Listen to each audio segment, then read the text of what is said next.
Says we're Today. live. Okay, there we go. All right, another earpiece in. My glasses on.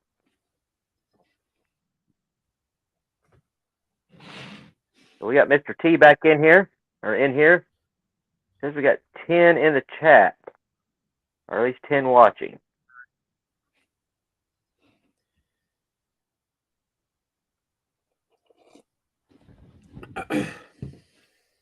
Maybe my chat hasn't caught up yet. What's yours looking like, Travis? My only I got Mr. T and you with the link to join the live. Okay. Uh, maybe So they're I got a message. having a brief intermission. Uh Mocan Dragway is 18 miles north of Joplin, Missouri. Yeah.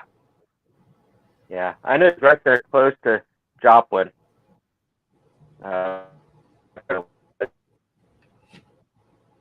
it's Joplin range.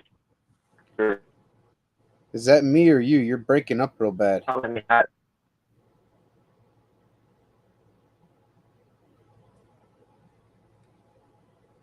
Did I lose my internet again? I'll be here now. There you are. Okay. Now it seems You- to chat. Oh, hello? Well, I think Chad left. So we looks like we got Jeff is here. Outfits is here. Jacob's back. Outfit Jamie Hicks is here. I can't highlight comments because this is Chad's live, so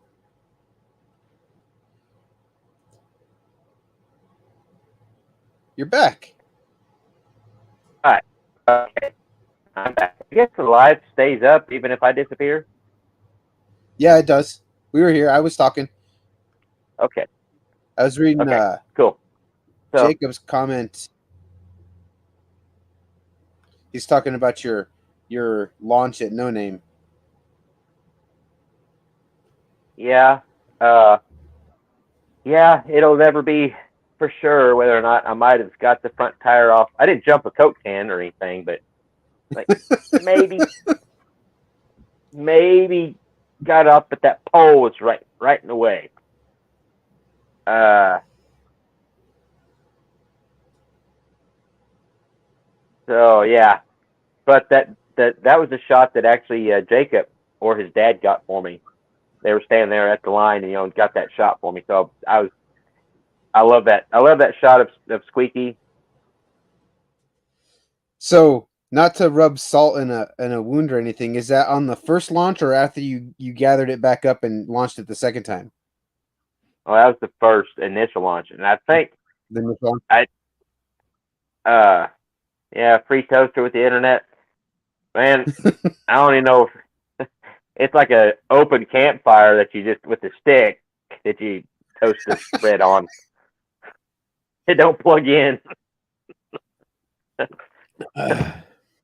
uh, So, so if I remember right, you weren't even on the two yeah, step on the initial. yes, yeah, I was. You were. Well, Oh, okay. I was trying to be, but it could be. You could. All right. You could take this for what it is. This is my recollection and my thoughts. Not making any excuses. I mean, I completely botched the launch. I ruined it. Uh, that made me more upset than throwing the drive shaft because I have no data from that run that means anything on Yeah. that time slip. It'd been one thing if I made a perfect launch or a good launch, anyways, at least a Yeah. good launch.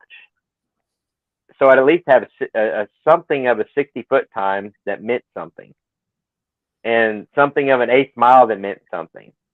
But that time slate really means not a whole lot. How fast I could coast across the finish line in 8th mile with 2 starts and throwing a drive shaft. That could be your. This is as bad as it gets. Yeah. Well, maybe not, because I didn't even get a time slip for my 2 runs. Yeah, the second time, I don't even think I broke the beams with the back tires. No, you didn't. You didn't even make it over your drive shaft. It just kind of stopped on the drive shaft. But no, my launch. I was just flustered, and I get easily flustered if there's a lot going on. Overstimulus or something like that.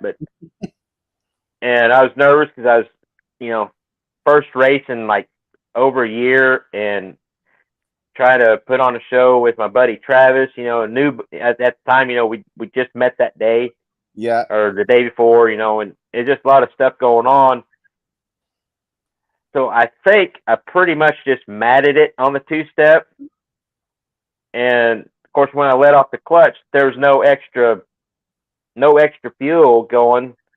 I mean, it launched. It was the best launch I've ever launched in that truck. And that was another thing that caught me off guard. I've never launched that truck that hard, even with the nitrous. And it took off, but it didn't have enough fuel because I didn't.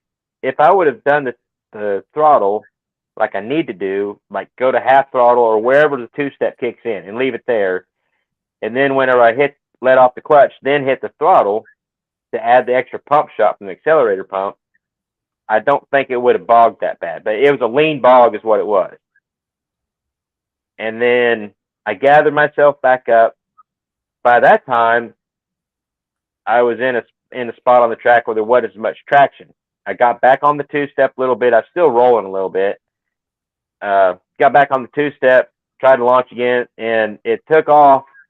And I thought my clutch might be slipping but then I remember, oh, hey, the truck's just kind of doing this. RPMs hit the rev limiter because in my peripherals, the last time I drove that truck, I was waiting for the tach to go to 7 before I shifted. Well, RPM, the rev limiter set at 6 on that big block, so it hit 6,000 RPM. Like, oh, I got shift, and it was just it was a mess. It was a complete mess. Yeah. So, all right, we've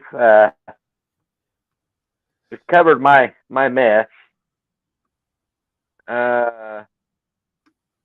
Yeah, that's very true, Jacob. Nowhere to go but up from here. Well, that sounds like a challenge. Challenge accepted. We got somebody wanting to come in here live. I'm not sure who it is. Let's see who it is. It is Ryan with Streetcar Chronicles. The man, the myth, the legend, the owner of Mike Honcho. Ryan. Hey guys. Wayne. How's it going? Just came off my 8-second quarter mile pass. I haven't had a chance to put mousse in my hair yet, but feeling pretty good. I'd like to thank my sponsors, Mountain Dew. Yeah. They always got my back. Of course, Castrol GTX. I mean, is there any other oil? Yeah. It depends. Keep your shit together. I just shit my britches, boys. You ever shit in a fire suit? Not good.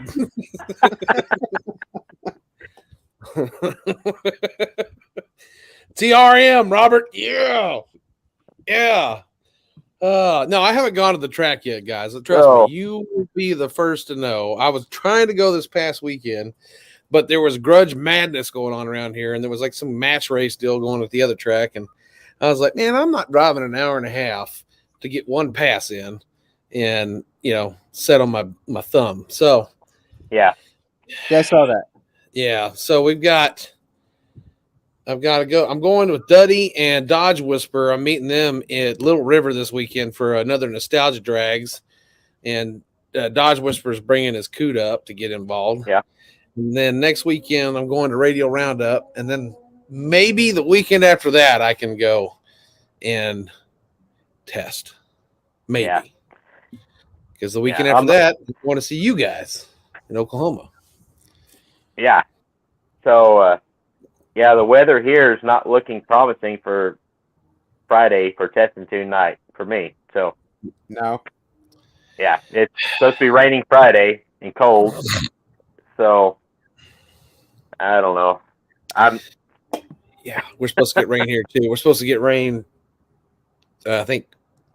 Well, down there it's supposed to rain Tuesday. Yeah. Or no, Wednesday, Thursday, Friday, and then Saturday's supposed to be nice. So there's a good chance this weekend might get canceled because Little River is a track that was established in 1957, and what it was they took a 2-lane highway and they diverted to a larger road, and so these people were like, hey, we're going to turn this old portion of the highway into a racetrack.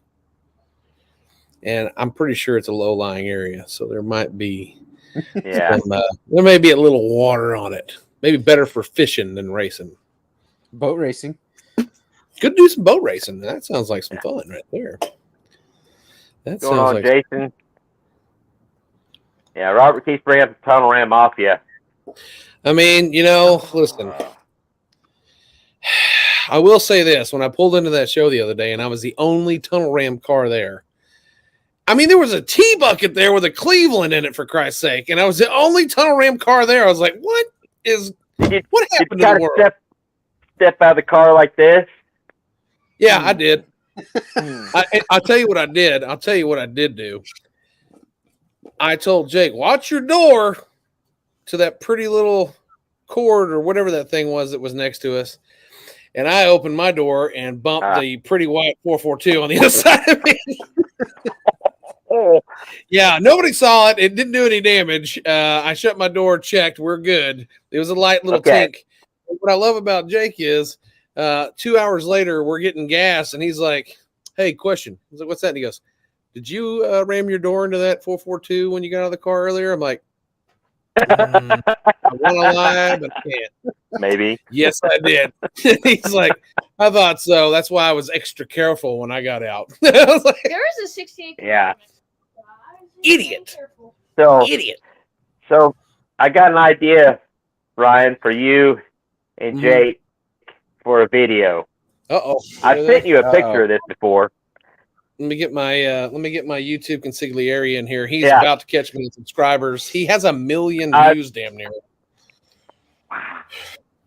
Yeah, I know. Look, he's all. So what a day's work. That's what I do. So, you guys familiar with Smokey and the Bandit movie, correct? Of course, yes. Yeah, you know where I'm going with this. You gotta get Big and Little Enos matching outfits. Yes. Me and him? Yes. We should do that. Get the old nostalgic hat, matching suit. Oh my God, we should do that. You could be Little Enos. No, you be Big Enos. I'll be Little Enos. But okay. Yeah. Okay. It makes perfect sense. It'll make better YouTube content if I'm Little Enos.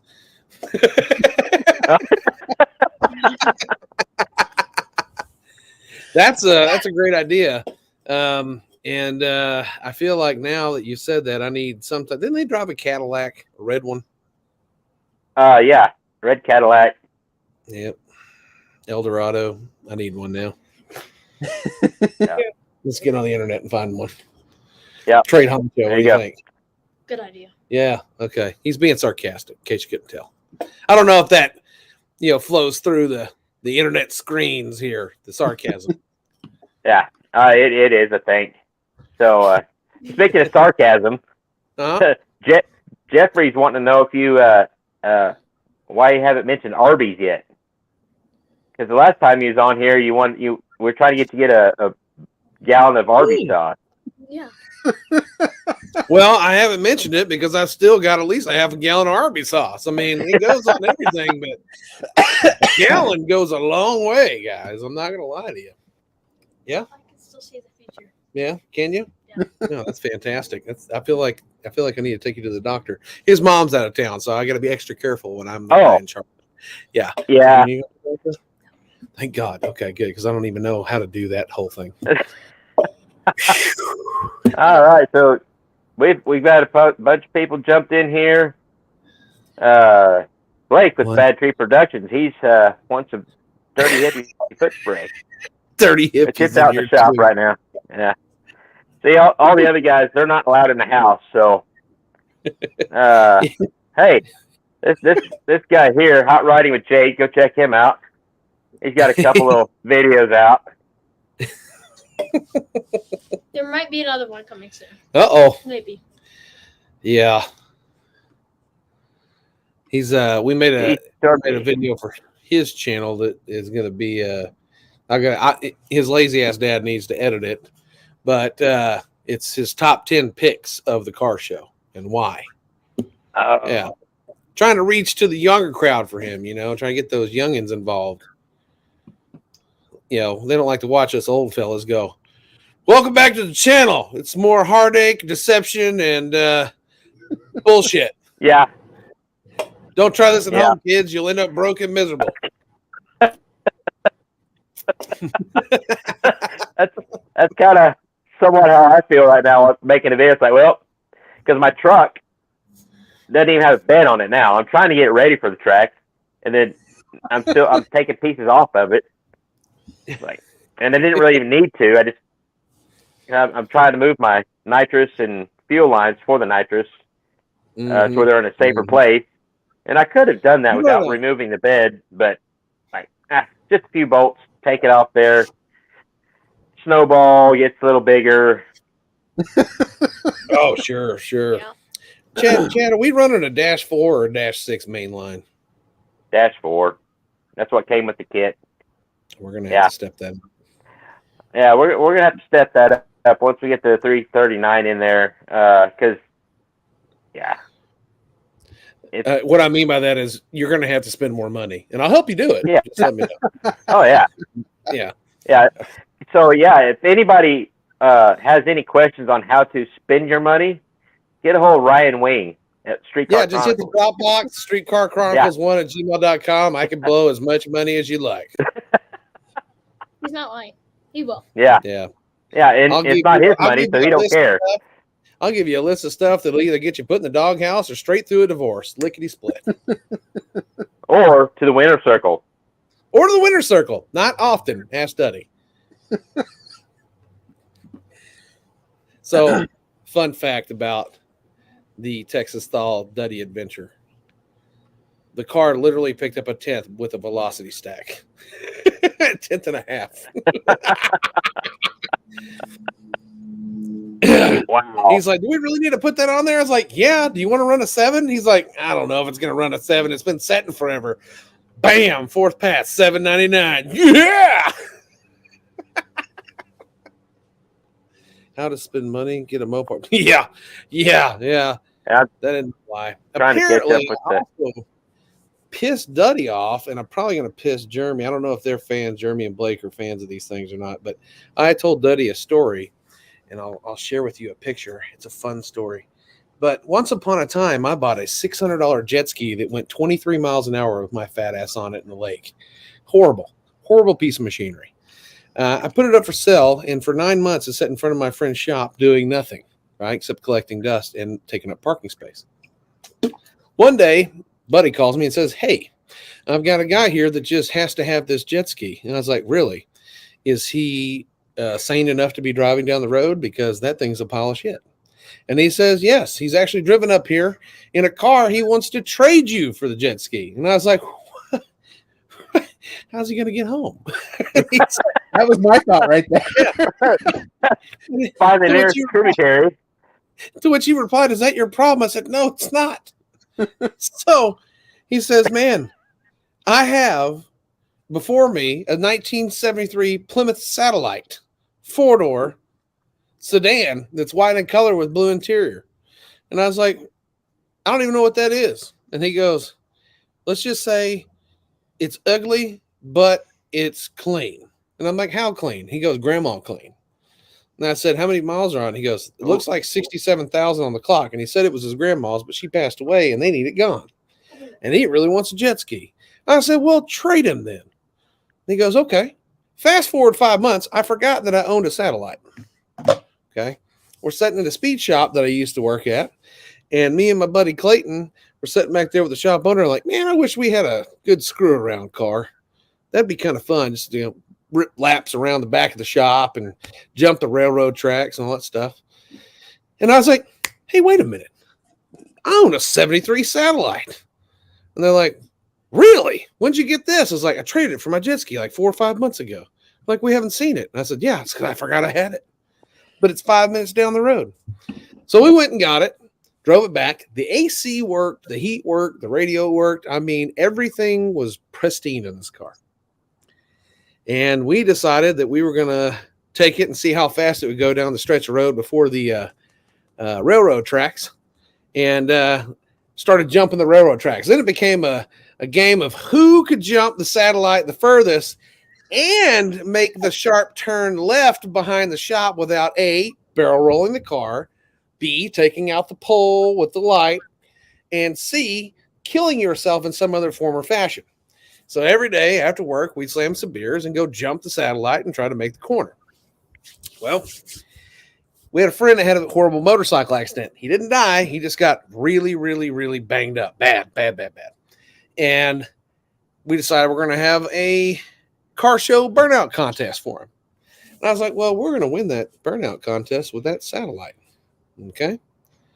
And we decided, well, we can't take it into the burnout contest with wire hubcaps and white wall tires. We need to put some other rims on it. So this guy, we had done some work on a 73 Mustang, happened to have a set of slot mags that has the same bolt pattern as the Mopar.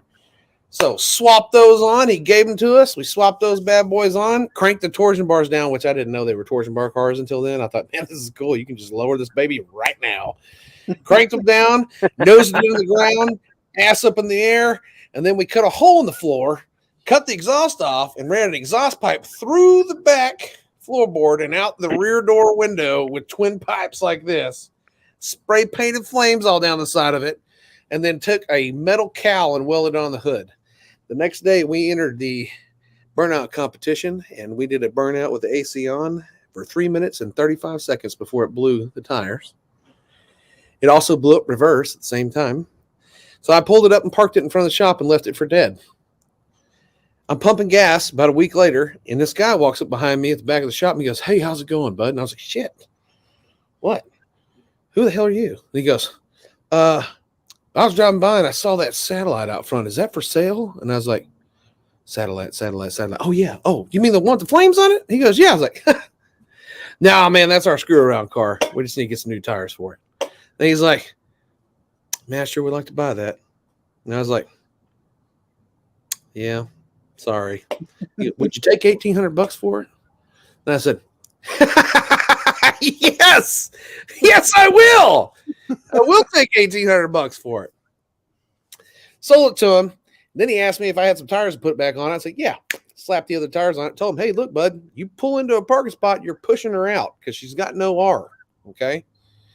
He says, fine. Hour and a half later, I'm out front helping a customer with the car. About 4 o'clock in the afternoon, there's a highway right next to the shop, and all I can hear is,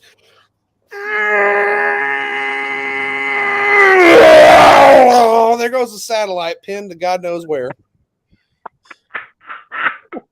Just hauling ass down the highway. And I was like, this dude is having the time of his life. Okay. Gets even better. There was another gentleman with him who didn't speak much. He was an older man, probably in his 60s, with all white hair. I thought he was a bit odd, and I thought maybe they might have been lovers, and he was giving his little love child, his boy toy, some. Anyway, yeah. So I didn't ask any questions. I go to work for a German repair shop doing paint and body work, and here comes a guy pulling up in a really nice 1983 or 4 Porsche 911 Whale-tail Turbo in pink. And I was like, man, that's the ugliest Porsche I've ever seen in my life, but I love it. And my boss says it's the rarest color you'll ever find in a 911. I was like, no shit. Well, the guy gets out, and lo and behold, it's old white-haired dude that was weird and quiet. And I was like, I couldn't place him at first. I'm like, man, I know this guy, but I don't know who he is. He starts talking, and I'm like, man, I damn sure don't know who he is. And then he turned to the side and was like, satellite guy. So I was like, hey, I think I know you. He goes, do you? And I was like, yeah, you or your buddy or whoever, y'all bought my satellite. Yeah.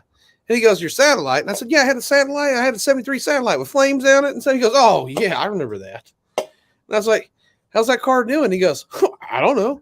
Probably not too good in the junkyard. I'm like, oh, okay. Did it blow up? And he goes, oh, I sure did.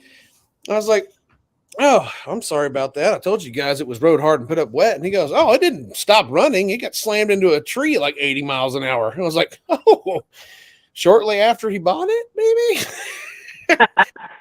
He's like, no, it was my daughter's boyfriend. And I thought he was 17 and she was 16. Turns out he was 20.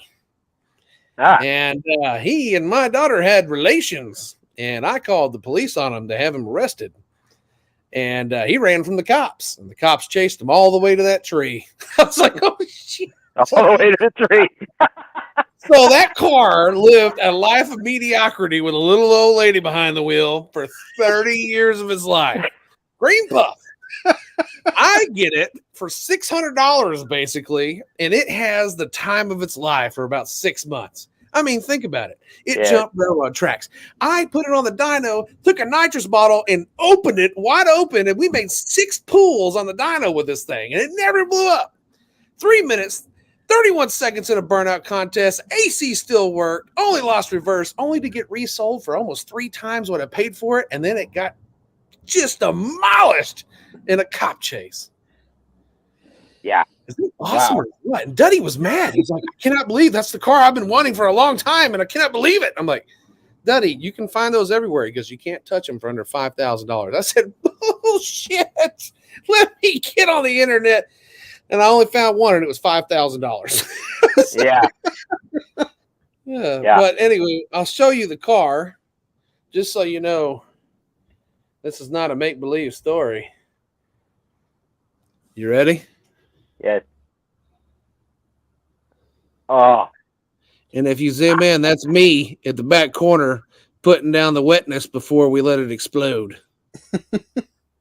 And so I forgot that I owned this car because I forgot that I ever bought the car and forgot that I had it forever and forgot that we had blown it up. And so now I can't say I've never owned a Mopar because I've actually owned 2 now, a 74 Duster and that. And now after looking at that picture, I want to buy another one and recreate the burnout car. Yes. I mean, it was awesome. Great times. So after that was awesome. Thank you for sharing that, Ryan. You're welcome. Man, that's just, we got a technical question we need to answer real quick. Uh-oh. You know how I love the technical stuff? Yep. So has everybody read this? Yes. Okay, so I'm not sure. To my knowledge, there is no O-ring under the cap, rear main cap. So, I mean, to answer your first question, if you remove the cap, can you reuse the main seal? Probably. If it's soft and pliable, you can reuse it. But if you're in there, that seal is only a couple bucks, and that's what I was thinking. If you're there, you've got not change it. Yeah, it's very easy. Actually, I've got a video on how to change rear main seal. It's on a small block. Piece of white plastic is. Yeah. But the rear 2-piece rear main seals on a small block, big block are pretty much the same, just different sizes. Yeah, Ryan's laughing because he got the full story of, I thought I had a rear main seal for my small block, and I grabbed it out of the package and went to put it on the main cap, and it was way too big because it's for a big block. Whoops. I'm laughing at the freaking comments between J-Bo and Jeremy. Did I do the flame job with a crayon? Jesus Christ. Yeah. I haven't got the, I'm I know. trying to have it serious. So am I right, or am I correct that there's not an O-ring that I know of under there? The only thing that would be underneath that rear main cap, other than the bearing and the seal, would be the plug. And honestly, right now, I'm having a hard time remembering if the big blocks have the same oil galley plug like the small blocks do. I'm drawing a blank. I've I know never small been into blocks have that a big little oil building, galley plug, so and it's been a while for me. I'm not remembering an O-ring. I'm not either. So I'm trying to think. I haven't had the pan off the one that's in my car, but I had the pan off. It is a 2-piece rear, so it's yeah, twin form. I'm trying to remember on the first motor in Honcho, I put a rear main in it. I don't remember seeing an O-ring there either. So 38 POS Racing says there's no O-ring, No and he O-ring. would Yeah. reuse the seal. Which Yeah. I Yeah. don't. I mean, yeah. Just for as to cheap as sum the that seal up, is, I don't think I would reuse it either. No. yeah. No, you're fine, J-Bo. So for the answer to that question, seal is cheap enough to put a new one in if you're that close. And if you're pulling the oil pan, the rear main seal will come with an oil pan gasket set most times. So he actually just left another comment. And he okay, said hold it's on. a new seal. So it sounds like it's an engine he's building, and he was going to pull the rear main cap back off. It's a brand new seal, hasn't been run. Oh, yeah. Okay, yeah, that makes sense. It'll be fine if it's already the new seal. Just make sure everything is cleaned off. Your mating surfaces, just like you put it back together new. Get all the old silicone off and clean it off with some brake clean and make sure everything's good and dry, and then put a little silicone. And yeah. So yeah, we've got some shenanigans going on in comments that I haven't been keeping up with.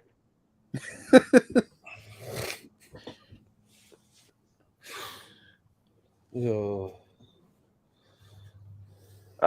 Oh, okay. There we are. Chad froze. There he is. Am I froze? Not now. You're good. Oh, I wasn't froze. I was reading the comments. Oh, you were so still. It was blowing my mind. Yeah. I thought you were froze too. You were mannequin like. I'll chop my gums, and that way you know I'm moving. Yeah. Just do that right there.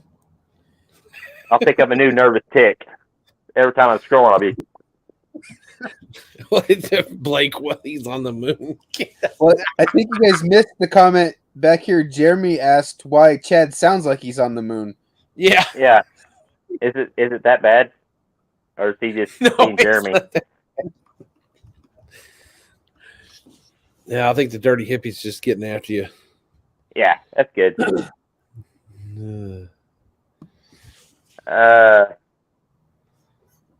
Yeah.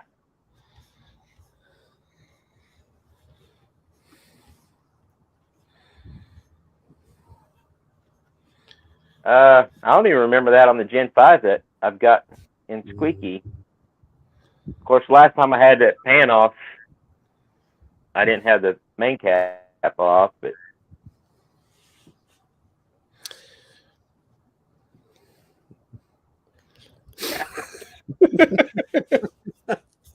Hello, Chad. Can you hear me? Me.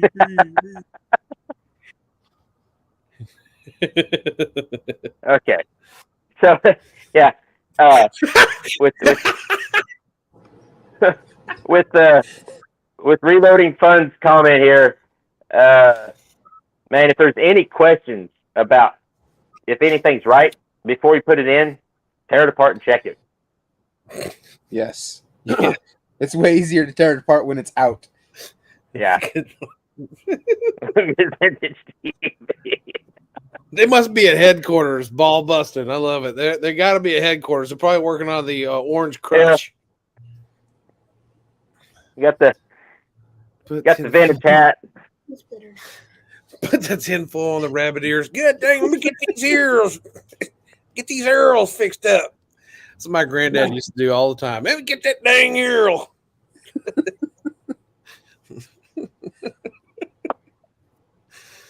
Look here, boys.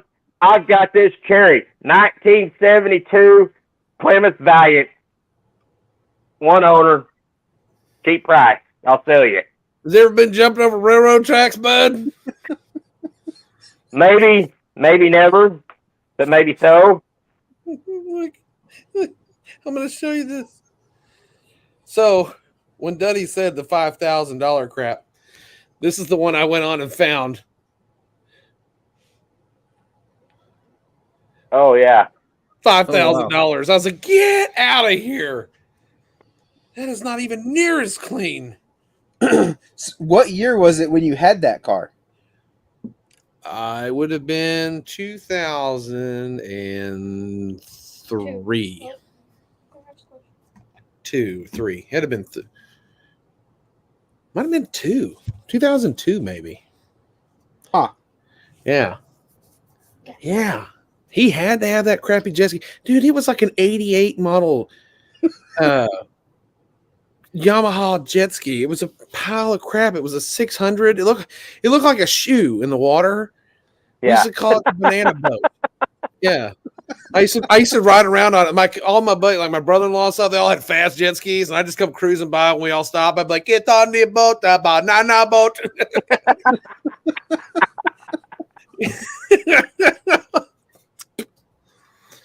Yeah, they always told me how crappy my jet ski was. It was really fun. I enjoyed it. It was probably some of the most fun I've ever had in my life. So that satellite brings back memories for me because my neighbor growing up, old couple, had a greenhouse. They had a green Plymouth Satellite Sebring. No, it wasn't a Sebring. It was just a Satellite. It may have been a Sebring. It was just an old 4-door. It was just an old grandma's car. Yeah. I love that thing. The dark metallic green interior. I found a I love that Newport car. today down south. Is it a Newport Blake? What did I find today that I sent you? I can't even remember. What was it? Hey, I think he mentioned it earlier. He mentioned a 60-something Newport. Was it a Newport? 66 Newport. Yeah, I found one. Clean one with a 440 in it down here for $4,000. Is it a 2-door or 4-door? The 4-door. I don't know if they made a Newport in a 2-door. I don't know. I wouldn't have a clue, but I saw it and I was like, dang. Maybe I should Dandy Salvage is in here. I thought that son of a bitch died.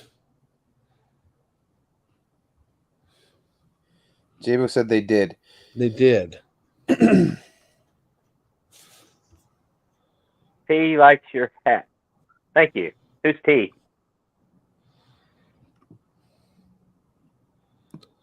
Yamaha jet skis are the best. Not the one I had. That was not the best.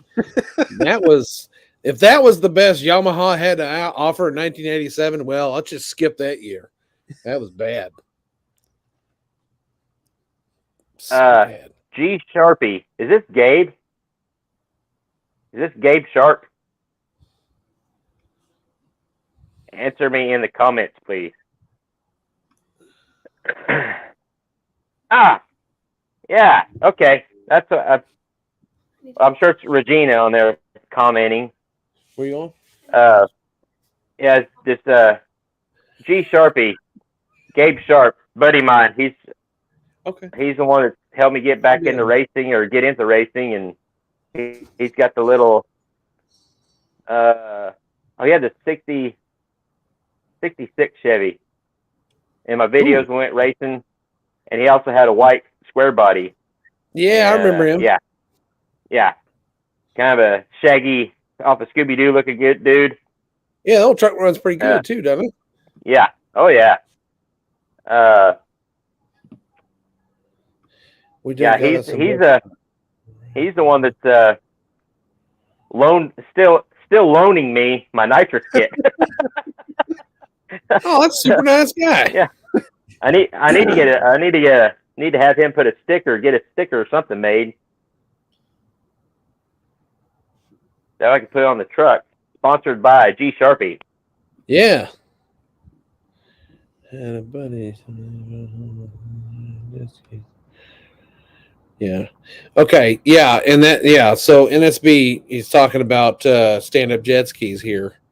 And here's the deal about a stand up jet ski. Okay. So everybody I rode with had stand up jet skis. Well, I have never been able to get a stand up jet ski out of the freaking water. Okay. No. I basically drowned to death trying to get one out of the water. And then I fill it up with water and almost sink them. It's bad. So I was looking for a sit down because I was a lazy ass. And I thought I found a really good deal until I found out how fast there was and mine wasn't. Yeah. So what I did was, after I sold the satellite, I took that $1,800 and bought a Kawasaki 850 or some shit kind of sit down Sea-Doo that would go like 70 miles an hour. And I painted it Lamborghini orange and put purple seat on it. So you can see that sumbitch about 800 miles out in the middle of the lake. And I rode the shit out of it and I tore everybody up and I felt like King Dingaling. And then I let a girl who was one of my friend's girlfriend's friend's friend ride it. She said that she knew how to ride it. She almost got hit by a boat and then beached the shit out of it and cracked the hull. So I gave up the watercraft life after that and talked to my wife. My last personal watercraft was a X2. Yeah, the X2s. Yep. So I got it thinking it was a sit-down jet ski. Yeah, because I had the seat on it. Yeah, so we took it to the lake and I put it in the water and I'm like, this thing's gonna sink. That's what my brother-in-law rode, was the X2. Yeah. After that, I put it back on the trailer and then I got home and I realized I think I looked up some YouTube videos on it, and this was years ago, and I'm like, well, that thing is like a motocross bike. You have to stand up on it even though it has a seat. Well, where we lived in Colorado, you can only launch in the marina. You can't launch next to the lake anywhere.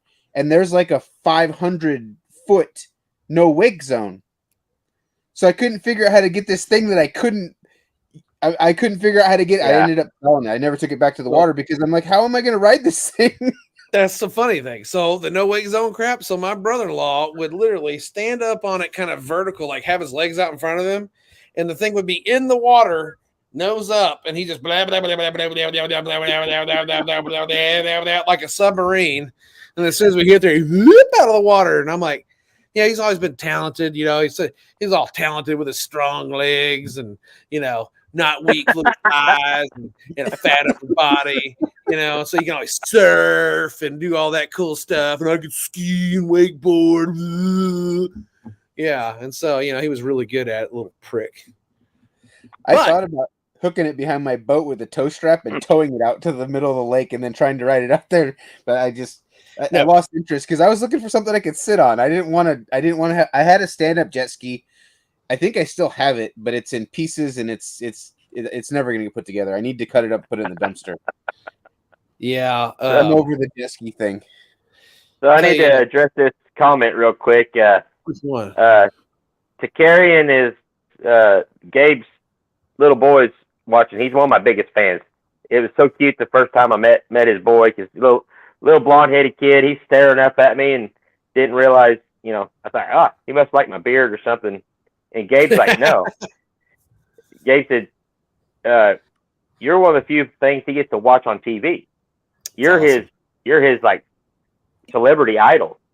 That's cool. That's cool. And he's meeting his celebrity idol in person, so he's like awestruck. I'm like, oh. But with that said,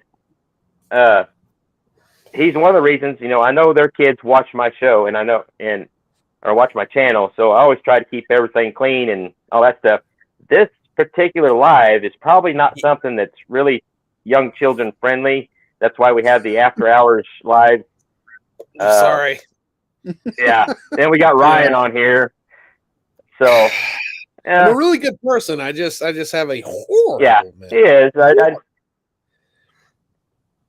Anyhow. But my kids are specially trained. See, I tell them all the time, if you say what daddy says, then I'm going to make your life a living HELL. But Yeah. We could carry on as normal. I just want to put that disclaimer in there with Regina that her this is probably not my normal child friendly content that is normally on my channel. So reloading funds asking about the 339. Yes, it's pretty much a short block right now. That's as far as I've got, except for I've got to do something else to make it a complete short block again. That'll be in an upcoming video. It is a short block right now. But I had some parts that I needed to change out. Let's see. Back when YouTube was made of wood.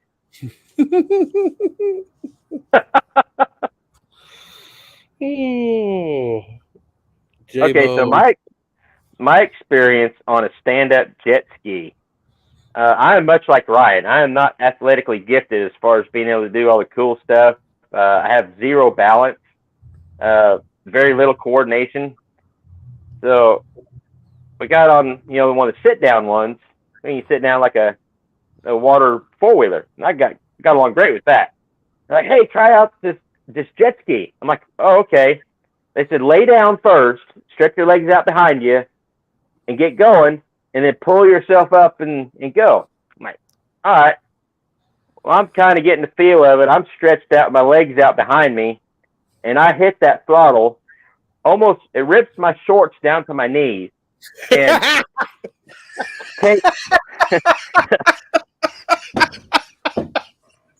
and a little visual warning before I do this. It took what was in my shorts and went. Not good. It's not good. Yeah, it wasn't good because they said just hit full throttle and pull yourself up. Just to get, and that was Can't not pull good. yourself up now. You pull yourself up now, it's bad. No. My shorts are around my ankles. Everything else is stretched to my knees. Yeah. I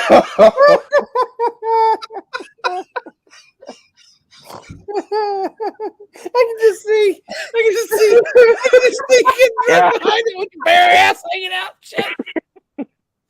Yep. Yep. And you've got to get off of it to get my shorts back up.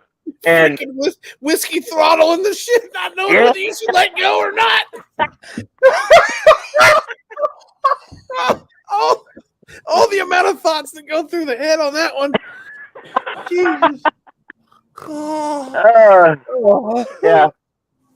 Yeah, exactly what NSB says. Whew. That thrust will get you, boy. Yeah. They don't say nothing about watch your pecker on the thrust back there. Yeah. Yeah, I was still in high school, and I was working for the guy that owned the drugstore. I was working at the drugstore in town, and the owner invited all the staff down to the lake. He had a big Scarab, twin big block Scarab. He had a big houseboat and a couple jet skis and stuff like that. So, I mean, all this happened in front of my coworkers. Oh God. Oh God, that's greatness. Yes. So yep. I never had that happen, but I did have my wife was pulling me behind the boat one time, and I was on a tube. They used to call me the king tuber, okay, because I didn't have any balance, but upper body strength, that was my wheelhouse. Yeah. And I could hang on for dear life behind a boat. And I may have had a few too many wobble pops, okay. And I remember there was a bunch of people on the boat. We were jamming out, and I was like, I'll show you guys how to do it now. Watch this. So I get in the water, and I get on the tube, and I lay across it, and I tell my wife, let it rip. And she kicks it down. We take off, and we're going along. And I'm going to be honest with you. I think she was taking it easy on me because she thought, that I couldn't handle it. So, of course, me being the arrogant SOB that I am, I'm back there going, faster! Faster! Well, when you're getting pulled behind a boat, sometimes you don't really realize how fast you're actually going until she yanks the wheel left, and all you can see is your brother-in-law in the background going. I hung on for about 60% of that turn because she U-turned it. Slingshot engaged. Yeah, and so I started to slip off, and my shorts got ripped clean off. I got bounced in the air, pecker on the top of the water, and I finally let go because I wanted to throw up. And they had to go circle back around to get my shorts.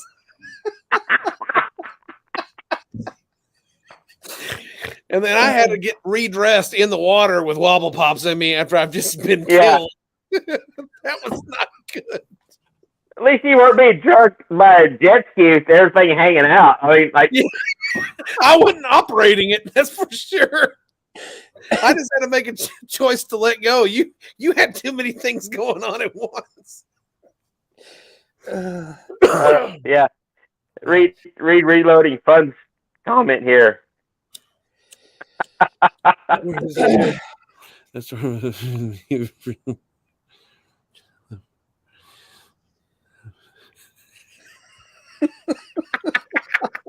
Yeah. what happens, man? Ah. I feel a lot Blake has better the now answer that we for you the talked next about time, this. Ryan. Huh?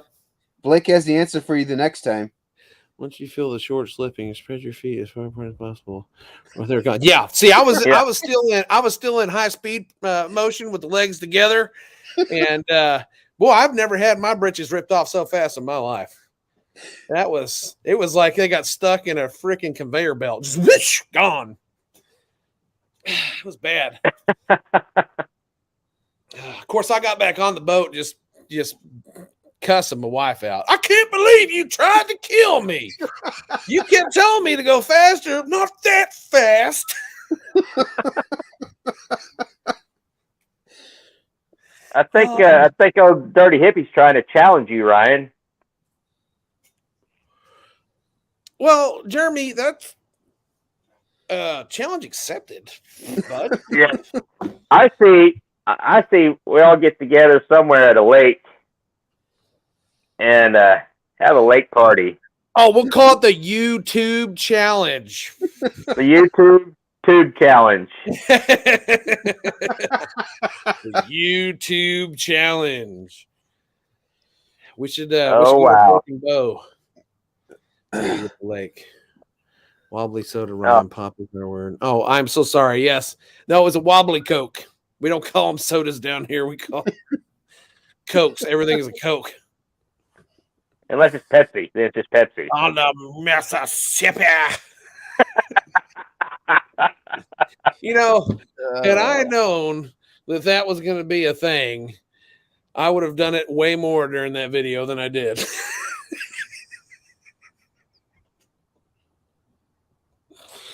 Oh, that was fun. So I'm trying to. There's the link. If anybody else wants to get in on the live. Johnson Speed Marine said he's in. This is good. Yes. This is good. We should find a couple of satellites and a couple of stand-up jet skis and find the loosest fitting shorts we can find and see who can get on the jet ski without losing their britches and who can stay on the tube longest. Hey, what are you guys doing? Oh, I knew you guys were at headquarters. How'd you know? yeah. There's no way you all get in the comment section all at once unless you're at headquarters. If the infamous Jeremy is in there and J-Bo at the same time, we know there's shenanigans. There's shenanigans amongst all of us right now. No name maps along the lake. Oh, I was actually getting ready to head home. Yeah. We were wondering how much longer you guys were going because, I I'm don't gonna know. have almost to hop 9 off. o'clock. People got to sleep. I got to hop off here in a second because I've got to hang out with the kids for 10 minutes before they go to bed because I'm on full parent duty. Wife has left the country to Oklahoma. So, but if you guys are still, I'll come back in here in a minute. Oh, hang on. Oh. Hey! There we go. Kept it clean, man. Kept it clean. I had to switch to a clean one because my first version like that got so dirty I can't wear it in public anymore. Nice work. Nice work there, David. I Oh, love 8.3s. Oh, look at that. Got the cage all cut out, going I back to tore everything out. fabrication. Nice. Looking pretty good there, bud. It's been a long 2 days of grinding and grinding and grinding and cutting and grinding and cutting. And then I welded for about 20 minutes and then I said, I need a beer. Yeah. I'm Yeah. done. I'm all done here. Yeah, I need a shower.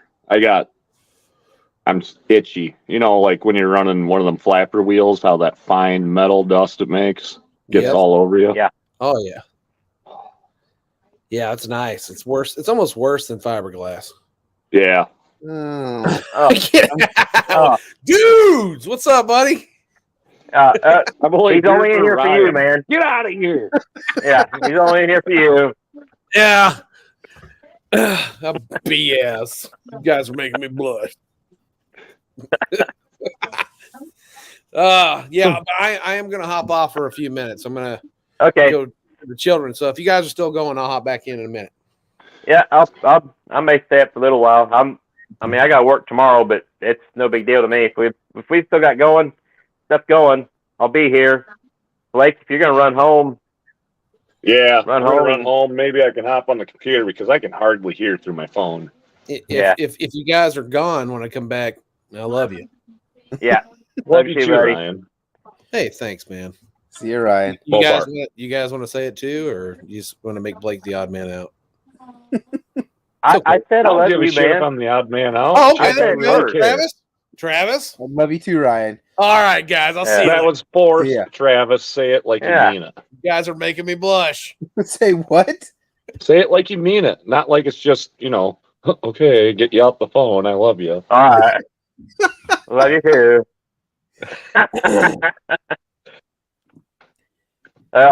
We lost Ryan. We're gonna lose with dudes with wrenches now. Yeah. We're gonna lose Blake for a second. Hurry home, man. Yeah, I'll do that. I just can't stop hanging out in the garage and just staring at it. Yeah. I spend more time just dicking around looking at shit, Yeah, daydreaming. Yeah, I have that issue too.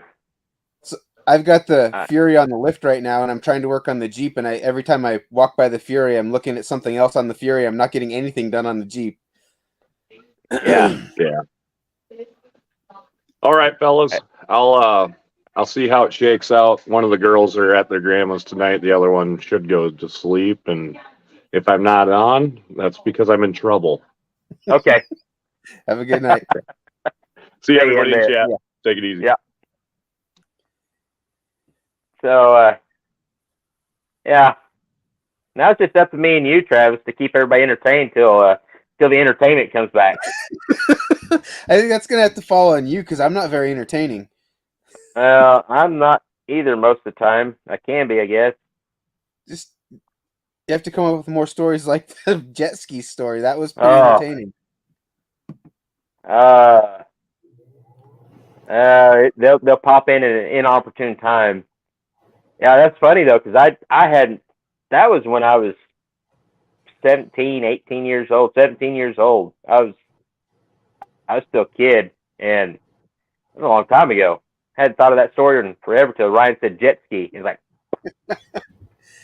I don't honestly remember. I mean, we played around on tubes and stuff. I can't remember ever losing my shorts. well, it's I mean, not a pleasant experience. And if I you can did, you imagine. probably remember it. Seems like it would stand out if it. Yeah. I don't think it's ever. I don't think I've ever had that problem. Big Block is taking his. Yeah, he looks his cornet over every time he walks by it. I can imagine. Yeah. Yeah.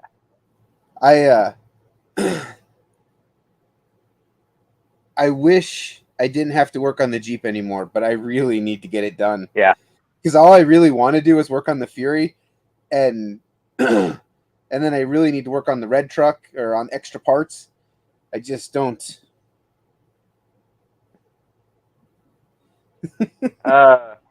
So, David, Not about jet I skis. am, huh?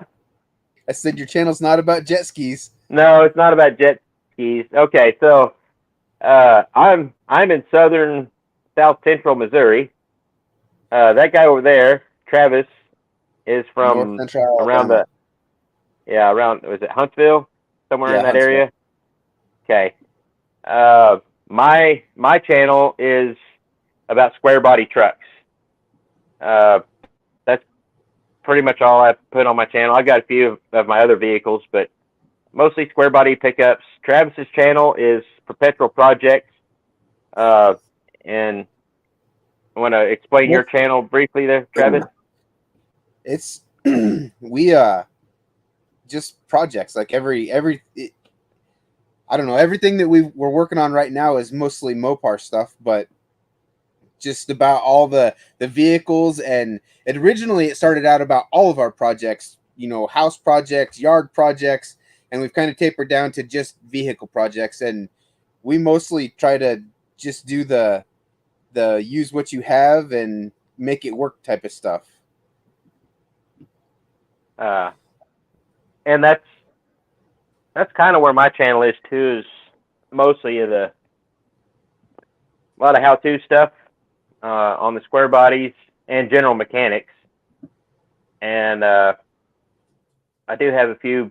I've got my step side squeaky that I'm doing some race truck stuff with, but a lot of it is, like Travis said, just making something with what you have laying around or with a smaller budget. So now these lives are really don't have anything to do with our channel, what our channels are about, really, other than, we do talk about car stuff, but all the guys that come on here are pretty much car guys, truck guys. So And the after hour show is definitely not anything yeah, in line after with hours, the channels usually. after hours gets pretty, it can get pretty rowdy. Actually, this is still actually could be considered one of the more tame ones. Yes. It might get a little more interesting later. Blake comes back on from Bad Tree Productions, and Ryan gets back on here. Let's see. Dudes with Wrenches has a Fairlane. Yeah. I've got a truck sitting out in front of the shop, across from the shop in the yard that I need to do something with. I've done a couple little videos on it, but I need to do something with it. Is that the auction truck? Yeah. The main thing I need to do with it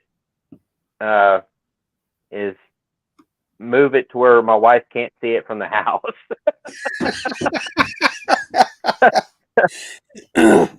She's okay with my stuff back in the field of dreams, as we call it. But if it sits in the yard too long, then she starts hinting about, how, when you're going to get on that truck, or when you're going to start working on that truck, or, what's the status on that truck. It's like, that's my hint of either get it in the shop and start working on it, or move it. And once it goes to the field of dreams. Yeah, that's the thing, is when they go back to the field of dreams, it's also been called death row, because once they get back in the field of dreams, they still a dream of making it run again, but they also sometimes get picked apart to make other trucks run. Go backwards and need more and more parts to get them back to running status, like your poor rock crawler. Yeah, that poor rock crawler. It's already lost its engine. It might end up losing its gears and center section out of that 14 bolt. And I was just thinking yesterday or today, I thought, you know what? It's a disc brake 14 bolt with the same mounting pads. That rear end will actually bolt right into squeaky. So I could just take the rear end. And instead of switching gears, I thought, here we go. Rock crawler's no rear end in it. But no, I don't want to do that because that rear end's twisted. The passenger side tube has been twisted Well, and inside if the you swap the housing. whole rear end, then you got to bleed brakes again. I think it'd be easier to put the Yeah. gear. Yeah, it'll be easier to do gears. And I really wanted to put 488s or 513s in the rock crawler. So maybe that'd be a time to do that, but I don't know.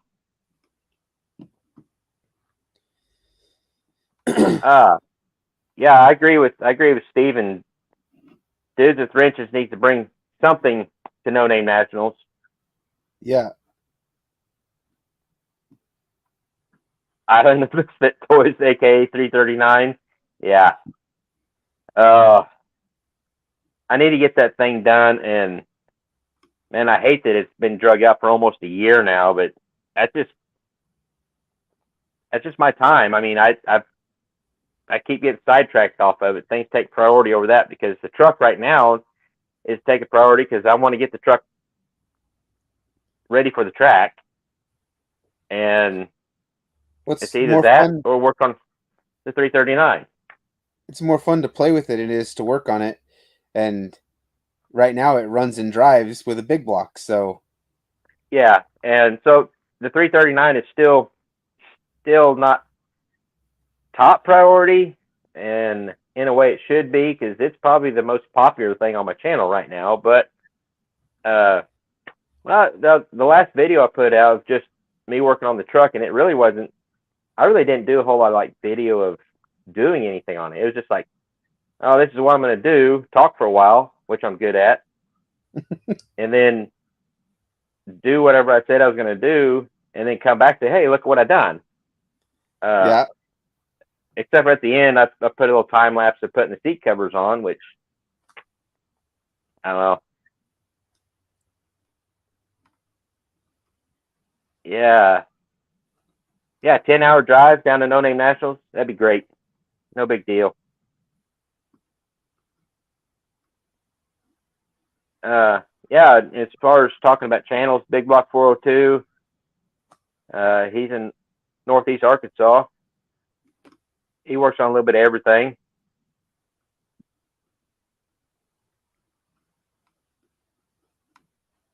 Oh, he's from Texas. David Sanchez. What part of Texas? Because Ryan with Streetcar Chronicles, he's from the I'm thinking it's the eastern side of Dallas Fort Worth area.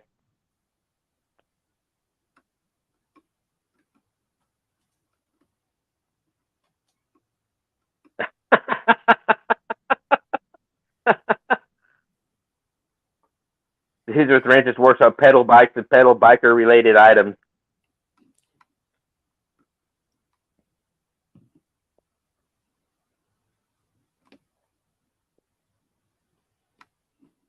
Yeah. Yeah, that comment goes back to where we're just kind of walking by stuff and looking at it, and Yeah. it doesn't get anything done. And that's all I've been able to do with my truck the last few days. I done a little project in the house, and then I've had to work some overtime, and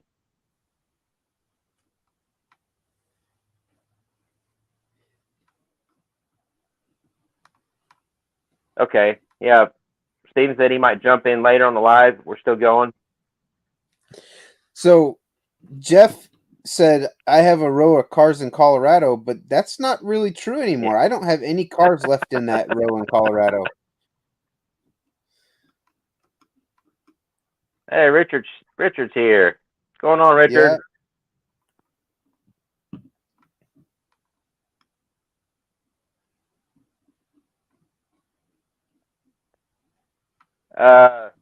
Steven, if you're still on here, he's asking about what kind of gun you're working on. He mentioned it in, was it this live or the first part? I think it was the first live. Yeah, I can't remember what it was. It's an old one, and I don't remember. I'm not. I don't know. what he said didn't mean a lot to me. Yeah, I'm not much of a gun guy, so Yeah, I do remember it was I think what he said, it was a predecessor to the Remington Model 1100. I think that If I sounds got that right. right. I think that's what he said.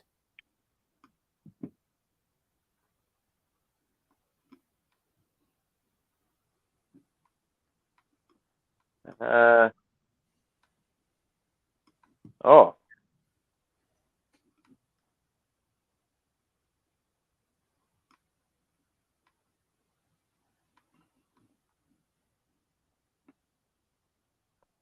okay. So you're just about 20 minutes. Yeah. So I think you're just south of Ryan. I can't remember exactly which town he lives in, but I know it's just east of Dallas. I'm pretty sure. It may be southeast of Dallas. I don't remember. I don't know.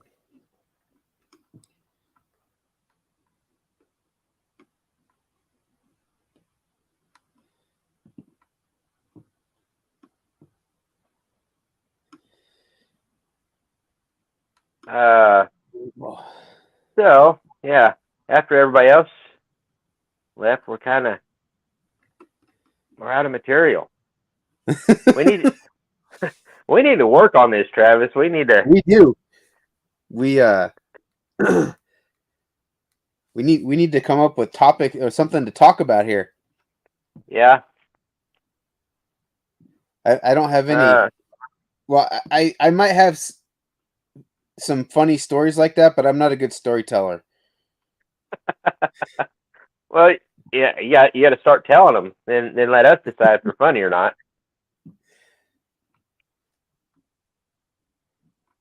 All right,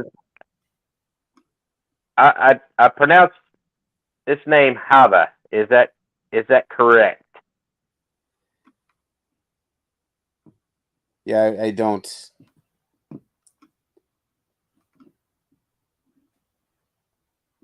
I that would be my guess. Yeah. But I had a comment either today or yesterday on one of my YouTube videos.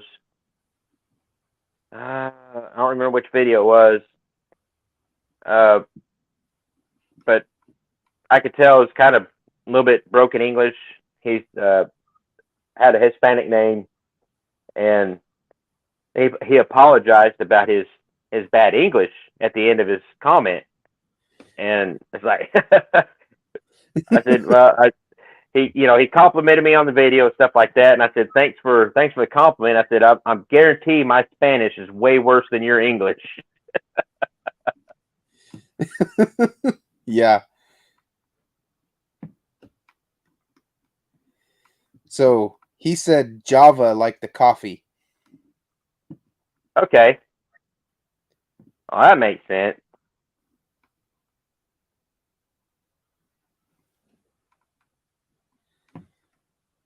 I'm trying to see what the emoji they put on there was. Can you see that? I need to bring my glasses out here. On David Sanchez's, Yeah, it's looks like Blake used the same one. It's two mugs of beer. Oh, okay. I probably should bring my glasses out here. Yeah. I'm on a computer. You're on a phone and you can see it. I'm on a computer and I can't see it. Yeah. Well, I just went ahead and went to the Walmart and bought several pair of readers so I can have my own collection around the house, in the shop, at work. I got 2 or 3 pair at work now. I think Amber bought me 2 pair, and I think they're sitting right next to each other in the house.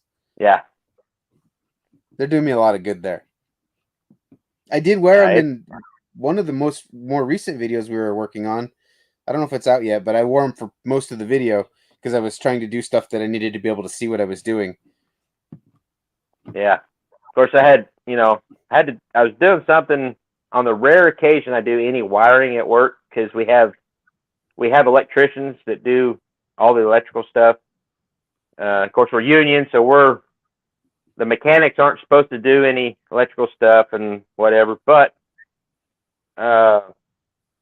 anyways, I had to do something because I put a sensor in a little photo eye or proc sensor because all of our electricians were busy. I needed to get it going. It wasn't no big deal. And actually, the mechanics some of us have a qualification for like 110 volts and under for small stuff like that. So anyhow, I was trying to read the numbers and stuff and get these pins because what happened is a pin broke off in the plug. I mean, the plug on this thing is little bitty, 3 little bitty wires, and I'm trying to look at it. So I get my toolbox, get my glasses out, put my glasses on, and I'm looking at it. And the kid that's working with me, he's just out of high school. His dad, I've worked with his dad there. His dad's in maintenance also. Worked with his dad for the last 7 years. He starts poking fun at me.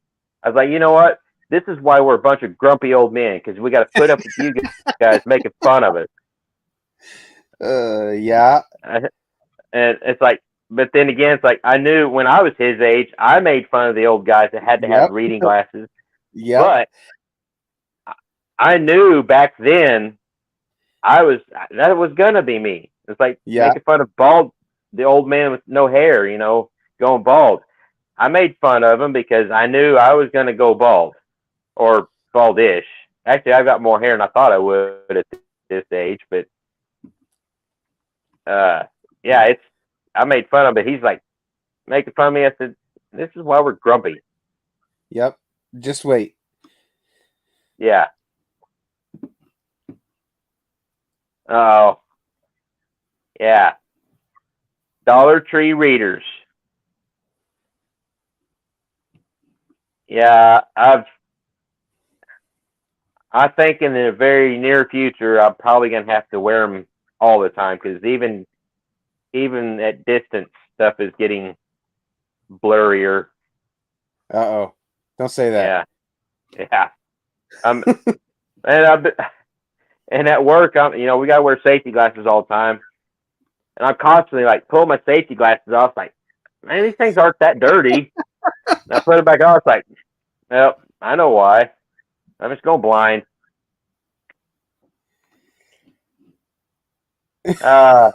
Steve, no, we're kind of a roundish body type is what we are. I'll be Gabe. right back. Okay. Gabe Sharp. Hey, what's going on, brother? Not much, man. What are you doing?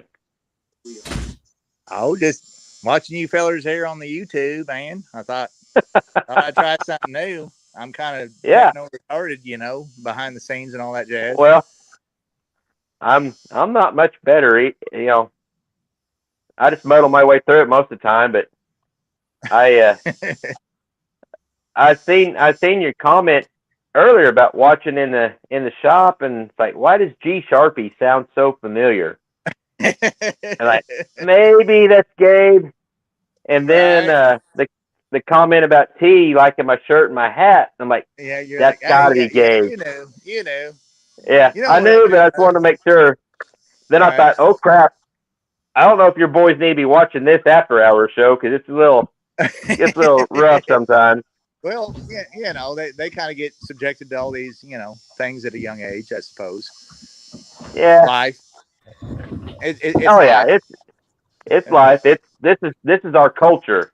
Right. And I mean, and that guy. Hey. Yeah, you're right. So I'm gonna introduce that guy down the corner. That's Gabe Sharp. G Sharpie. Hey, Come on, man. Hello. Hi, Travis. Nice to meet y'all. How's it going? He's the one that's hillbilly on the hill. Yes. Me and him go way back. That's cool. But yeah, he's still donating the nitrous system on old Squeaky. I said I'd rather see you watch you blow your stuff up than mine. Yeah. He's like, here. Hey, I mean, no offense, but hey, dude. Yeah. I mean, Yeah. Figure it with out. all due respect, I mean, you poured the coals to it, brother, and I mean, it turned out good. You didn't destroy that motor. That's a I testament. tried. That's a testament right there. That's small I block tried. Chevrolet. That's a testament. I mean, you poured the coals to it and it held in there. So, I no, I just trying something new. Thought I'd join there and say howdy, fellers, and just hanging out in the Yeah. shop and doing repairs and building transmissions and motors and all that good jazz. Good to see you, Travis. You too. Enjoying what you got there on the old Fury 3. I'm excited about it. I really want to get to work on it. I don't know how well you can see anything that I got going on here, man. I'm kind of new to all this jazz, but anyway, got a old Plymouth you might be interested in. Is the it's a Okuda? 67. No, it's a 67 Plymouth Satellite. Ooh. Oh. Oh, nice. It's pretty. It's real similar to your Fury. I like those. Yeah. Is a Satellite a B body or a C body? I don't know. It's should be a B body. I think it's Should a be B a body. B. Yeah. I think they had A body, B body, and E body. The E bodies was a bit bigger ones. Roadrunner. I think it was an E body. In '67 there was no E body. The E body didn't start until I believe '70 with 70? the Challenger. 68. B body. Yeah. J-Bo Okay. says B body. B body, yeah. J-Bo says Satellite's a B body, so and then my Fury is a C body. Yeah. Okay. mine's a square Yeah, so body. The B body is good. So the satellite's kind of like the GTX kind of. yeah. Yeah. That's what I was Basically, thinking. Those are It's the same thing, just different emblem. I think GTX was supposed to mean 440. That's just what I was taught. GTX is like a hot rod version. Yeah.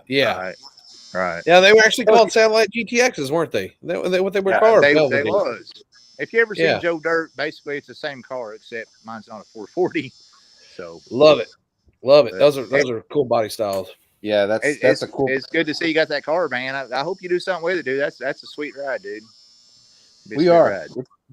We're I'm excited to work. I'm excited to get it running. Get it. Well, actually, it is Right. running. I'm excited to get it driving, Heck yeah. Driving. It'll be fun. Legal. and then Right. I'm Yeah. We're not worried about legal. well. I want to make it my daily driver, so it needs to be legal. And then Right. Well, it helps. I mean, it saves money. You know, Steve, they have been known to jump a railroad track or two. I don't think it bounced off the tree though. No. I'm pretty sure. I'm just going to randomly just do this throughout the deal. Yeah, there you go. There you go. That's a sweet ride, man. Remember the satellite.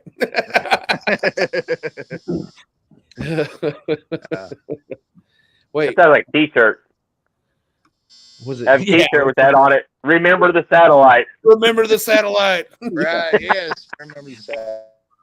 GTX, rich man's Roadrunner. Okay, fair enough. Okay, so it was like the more luxurious, fast car then, huh? Yeah, because I think the Roadrunners were the stripped down version. They had no amenities. They just had the 440. Yeah. That Then the GTX had a lot of the options. The fancy stuff. Nice. I found a candidate to build a Transcon Medevac. Oh, that's cool. How'd your brake pedal look, Travis? Whenever you checked out that car, does it look like good mileage? I think I can't remember what I think it says 61,000 on the odometer, and the brake pedal looks brand new. It looks brand new. That's Damn. awesome, dude. It's probably original, dude. I think it probably is. It doesn't have the original motor in it. Look at So the gas pedal. Look at the seat. So that's low mileage. the That's good. seats are not original to the car Right. because it's been swapped to bucket seats, but the brake pedal and the door panels are pretty it's it hasn't been well taken care of. We'll say that. But the brake pedal looks good. It's pretty well It has had the motor swapped, so it doesn't have the original motor in it anymore. Right. And things on the car baffle me. Like they swapped in a 86 LA motor, but it's got points in it, so they swapped it back to points because it would have been electronic ignition originally. Electronic, yeah. When they put the motor in it, the motor looks like it's got 300,000 miles on it. It's completely covered in grease, but it's never been hooked up and made running. So they must have put a greasy motor in that car and not bothered to clean it before they put it in. They didn't want it to rust, Travis. No, it's not going to. So it's just, you're right. And for right now, as long as it's not grease, man, keep it. For right now, I'm just gonna make it run and drive because my long-term plan at this point is to Hemi swap it with a late model Hemi. Yeah, that'd be cool. That'd be cool. And then no big block, old school, 383, 440. I have a 400 sitting there, but I think my long-term plan is it's going to be like our road trip car. Like when it's time to go to Colorado, we're going to take it, and I think a Gen 3 Hemi. That'd be a good idea. With overdrive and just a cool cruiser, no turbos, none of that stuff. Just something that what's a good running Gen 3 Hemi is easy to make. 425 horse, fun, but still good to get in the car and drive it to Colorado. Hey Chad, are you getting some chatter? I keep hearing Travis say something about LS swapping the Fury. LS swapping? Does he say something about LS swapping? What I think the problem when you hear swap, LS just gets inserted in your brain in front of that. Oh, there are other swaps besides LS's. Man, you're right. Are you sure? I'm pretty sure. I think you can do when you can swap something other than an LS into something.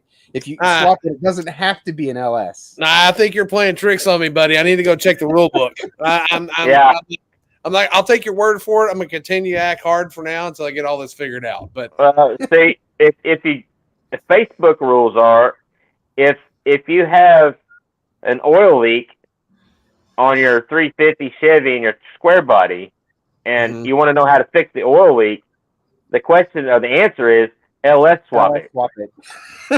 Of course, that is if you're not going to put a turbo on it, because if you're going to put a turbo on it, then it's going to leak like a sieve from every orifice. Right. Just ask Dave. Yep. Yeah. His car also will never rust. He could drive it through the rust worms of Ontario, Canada, and never even get some surface rust. Like, it's not going to happen. That car is preserved for life. I told him if he doesn't let me come over there and take a power wash to that car for a day, I'm going to strangle him. That sounds like my Cummins and my Dodge. There's enough oil on the underside of that. It's never going to rust. You could put it at the bottom of the ocean. It'd come out and the water would beat off of it. Yeah, perfect. Now let's swap meat. LS swap the world, Craig. LS swap the world. Yeah. Yeah. Not a fan. I do have one idea eventually to maybe LS swap one, but yeah. You know what we should do? What? I think we should start buying like 05 to 2010 Tahoes and small block Chevy swapping them. Sounds like a good idea. I got you covered on transmissions. My wife has an 05. My wife has an 05 Tahoe that has an LS that's on its last legs. That can't be true. They don't know. That's a lie. What you just said was a lie. There's no. Oh, wait. It's ready for a turbo, is what I meant to say. Okay, it's rebuilt. It's ready. Yeah. Yeah, it's ready for a turbo. Yeah. Ring gaps opened up just right. Well, that and it's got plenty of lifter clatter, so they're well broke in. Ooh, brave comment there. AMC 360 or go home. Dang. Yeah. Dang. I like it. I like it. I would like to see people do more, like do some Holley high ram modified to a different intake to like a, let's say an AMC 360 with a Holley Terminator and like a couple of Chinese 76s and just see how much heat they can take. You know, that'd be cool. You just never see it done. Nobody ever does it. I No. stumbled across the video a couple days ago. A guy has a old Dodge truck with a Magnum 360 in it. 800 foot-pounds of torque is what they calculated by the boost and everything, and it started breaking rod bolts. Well, that's as simple as a call to ARP, buddy. And that's what he said. In the video, and I didn't. I should have subscribed to the channel. I didn't. He's talking about the next one. He'll just put ARP rod bolts in it and see what breaks next. Oh, I got it. Oh, okay. Oh, you got a sniper on it too. Okay, very nice. Yes. Yeah. I'll shake your hand, fellow sniper guy. Yeah. Electronic thermoquads.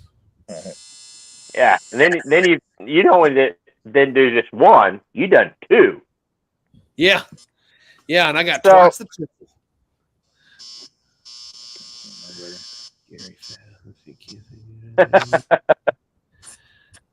You know what I'm saying? Like I'm back. My arm got tired.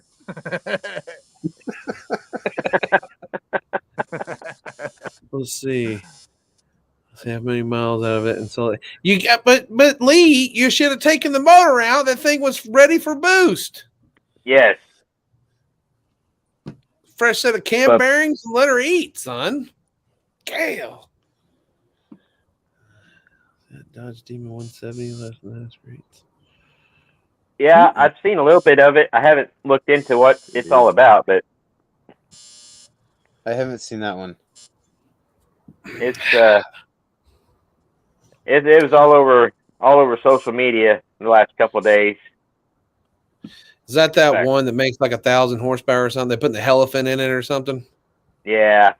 You know, I think it's just the auto manufacturers are just a crock of you know what right now.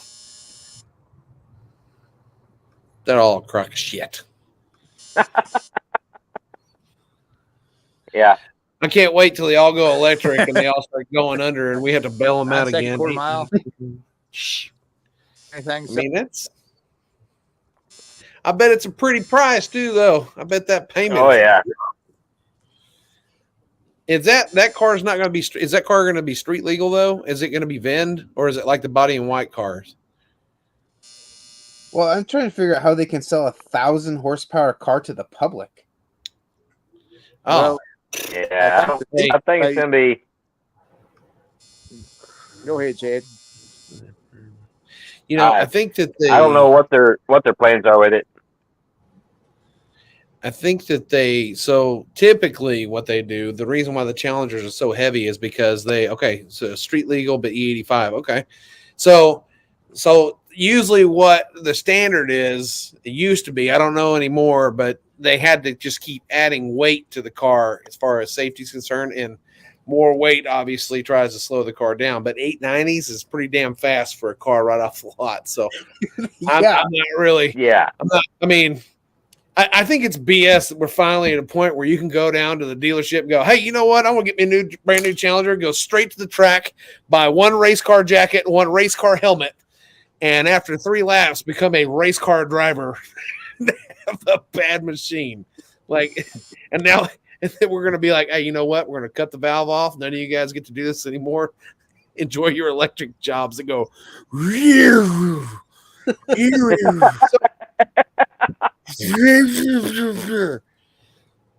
Because 890 is fast enough to need a license, right? Oh, you got to have a license that if you're 1099 and faster, you got to have a license. So how would guys, you be able to run that car without a roll cage?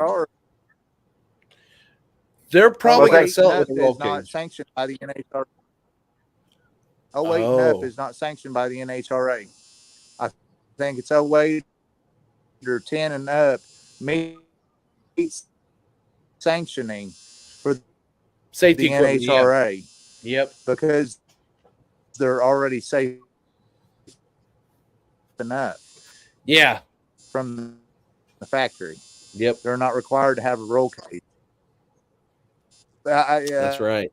That's an 08 or 10. You're right. I'm not exact on that, guys, but in 08 or 10, because I've got family that races. I think it's an 08 Camaro, and he don't have to have a roll cage.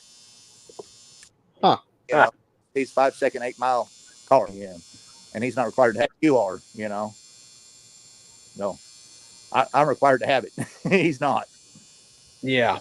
Yeah, that's right. That's right. Because they have so much safety equipment in them, and the airbags and the locking seat belts and the, all the stuff that basically turns it into a giant cars pillow. are almost.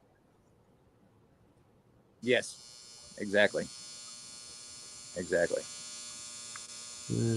So the parachute as an accessory. I'd want that on one of those heavy bastards. Yeah. Brake fade is real. He's got an 88 K30. About like my truck.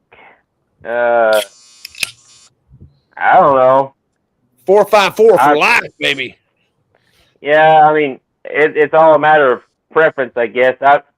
For years, I wanted to put a 12 valve in my crew cab, but now it's just been done and done and done, and I'm gonna stick with the gasser. And eventually, my dreams are to keep it big block and gas in a gasser, but have diesel horsepower and torque with some whirly things on it. And yeah. You got how often do you see it? Yeah, how often do you see a twin turbo big block crew cab 4-wheel drive? Not often.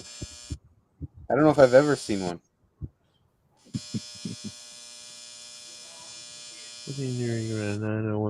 See, that's what I thought. I thought it was a 9.0 cutoff.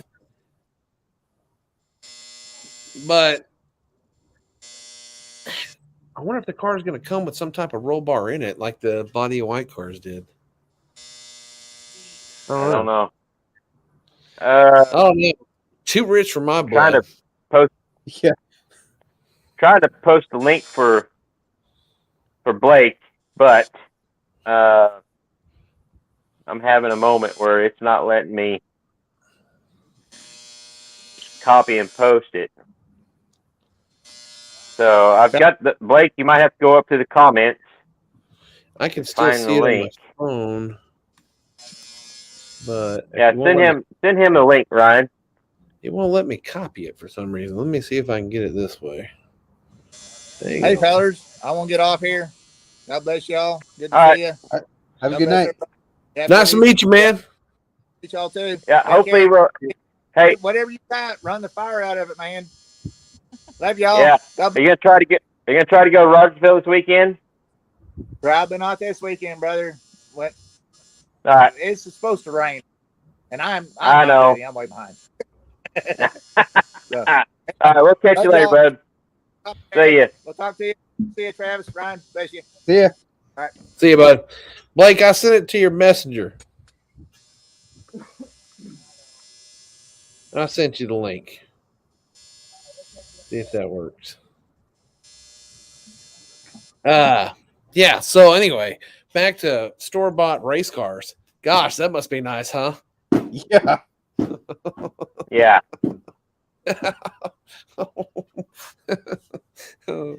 So is that I don't know anything about that. Is it a just a souped up 6.2 Hellcat motor? I'm not sure. I think it might be the Elephant engine, that one they made that was like 1,060 horsepower that they just sold. You can buy it, but not in a car. I think they're building it and putting it in cars now. Yeah. $96,000 before dealer markup. Shit. And that's going to be a 40% markup. They're just going to do nothing but cash gouge these people. And then some dude's going to get one and sit on it for 20 years And they're going to take it to Mika Model Auction. They're going, hey, I said I was 1 million. 2 Yeah. million. All right, Yeah. so I'm here to give you the facts instead of Ryan's mouth of the South explanation. Thank you, sir. So the new Demon, what do they call it? The 170. 170. 170. The proof of alcohol in E85. That's why they call it the 170. The engine is aluminum 6.2, just like the previous Demon. The only thing that's retained out of it, though, is the camshaft. Okay. All the crank, pistons, rods, apparently everything in there's different to handle the 1,025 horsepower, which is only on E85. If you run 10% ethanol blend, it drops you down to like 900. Only? Yeah. Yeah. And the computer sniffs it out. It knows the alcohol or E85 content in Yeah. the tank, Sensor. and it'll self-tune itself kind of basically. So Oh. Yeah. anyway, they got rid of the wide body front, which a bunch of the whatever people that like the looks are mad about, but it saved 67 pounds. It pulls the wheels harder than the last one. That's for damn sure. And there's some fake shit going out saying that they're $500,000 or 97,000. Well, they're $97,666.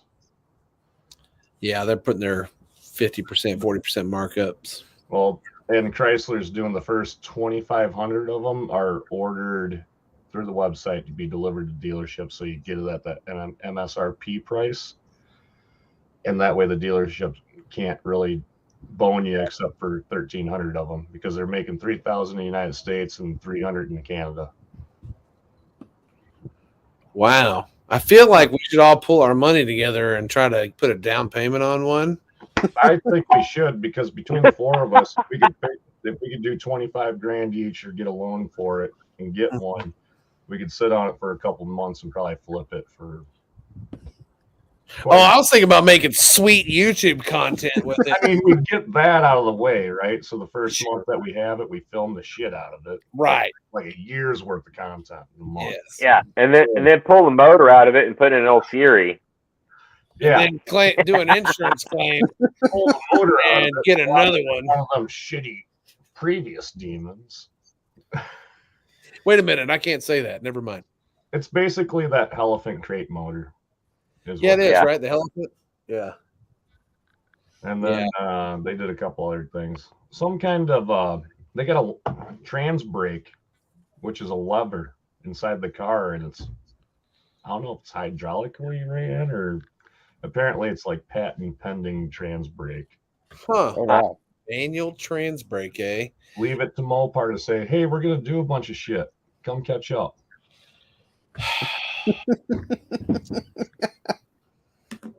Yeah. It hasn't been that way since the 60s, except for the miserable 80s and 90s. Look at that, dude. We just got $30 towards the pot, boys. We're Yeah. on our way.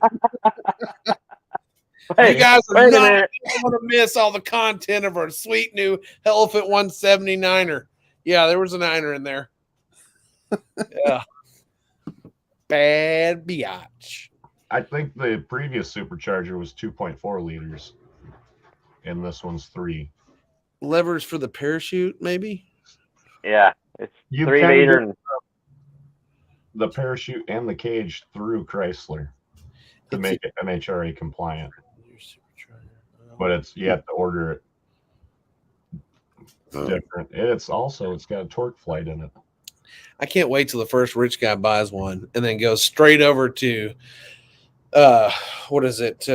Like 8-speed torque flight something. VMP and says, hey, you got a 5-liter blower I want to put on this thing? And they're like, yep. And then that guy's like, now my elephant makes 1,900 horsepower. And then everybody's just like, oh man, that's so cool. And then our YouTube channels just suck because we can't afford that blower for ours. Yeah, I know. Yeah. You got Dave's boy making shorts. Don't even show up to Texas 2K Oh yeah. if you don't Yeah. have 1,000 horsepower. I'm like, well, what the hell am I supposed to do Yeah, I know. at home? And It's so true though. You watch those videos, you're just like, man, I don't have any business being there. Mm-mm. yeah. Going straight over to the local bracket race meet. Yeah. I don't know. I think it's Lee NSB Beers, buddy. But yeah, I believe it's a 8-speed torque flight or whatever the hell they call them nowadays. I just call they're them. That's that 8 HP thing. The 8 HP 90 or whatever. I couldn't tell you because I just don't look at the stuff to try. Yeah, to, I don't. You know. Yeah. The only reason I know so much is because I watched a freaking video posted by Dodge this morning. Did they? Challenger doing a wheel stand from the line, a bunch of fireworks shooting off. In the end of the video, did they have the gay car come out and go? Yeah, they did bring that up, and they did say it's not speakers making the noise. It's a little midget. It's a little midget we keep in the trunk, and he has a little bugle horn. He goes. See, I thought it was them putting cooling where the electric motors would be, and you know how you can hear an electric motor whine. Yeah. And I'm like, oh, they just made an electric motor whine sound kind of neat for an electric motor. But I guess it's just a air pump that blows air through a tube that's like a Venturi or something, and it gives you that crackle like you got a gas engine. So it blows all right. Kind of Trunk monkey. Trunk monkey. Have you guys ever watched any Trunk Monkey videos? I love the Trunk Monkey. Sorry. Blake, you've never seen the Trunk Monkey? Oh, wait, is that where he goes, let me get the Trunk Monkey, and he pops it out? And Yeah. What was that, a 90s like Budweiser commercial or something? It was a 90s commercial of some sort. I don't know. It wasn't it was like for AAA or some shit. I don't know. It was something like that. It was something weird. Java says that his buddy had a twin supercharged Viper. Man, I remember when guys would do that, like a twin centrifugal blower, or was it twin roots? Because I used to have a customer at the speed shop I was at, and the guy had a GTS, like a 98 GTS that had a stroker 500 cubic inch. Is that what they used to stroke them to? I don't know, the V10 deal. And it had a row 4-liter blower on it, I think, and nitrous and water methanol. And I hated that car. I hated it because he'd always bring it in like once a month to put it on the dyno, and he'd pay for a whole half a day or a whole day of dyno. So every time I'd be on the phone, like, thanks for calling Speed Tech.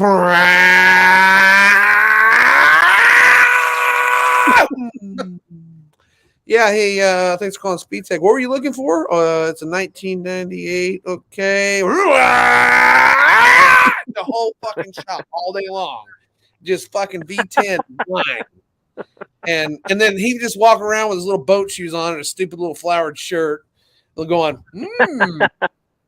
almost 900. You're like, Jim, you're never going to do squat with that car except bring it up here and put it on the dyno. That's why I quit. The whole reason I quit was because of that car. I hate that car. You couldn't stand hearing the 360 with 2 extra cylinders. Dude, listen, is that what it was based off of, basically? Well, Dodge owned Lamborghini in the early 90s. Twin centrifugal. So Lamborghini redesigned the 360 Magnum motor to be a V10, and they made it out of aluminum, and they changed it a little bit. But deep down in its core, it's a 360. Well, I'll be damned. Well, I'm going to tell you something. Your 360 and Dodge was 360 sound fantastic. This one sounded like you went and ate Taco Bell for 6 weeks straight. Yeah, they got a whole bunch of jalapenos and grilled them and ate them whole, and then drank 12-pack of Budweiser, and then sat in a humid hot day in a porter john and shit your brains out. That's what that car sounded like. It was horrible.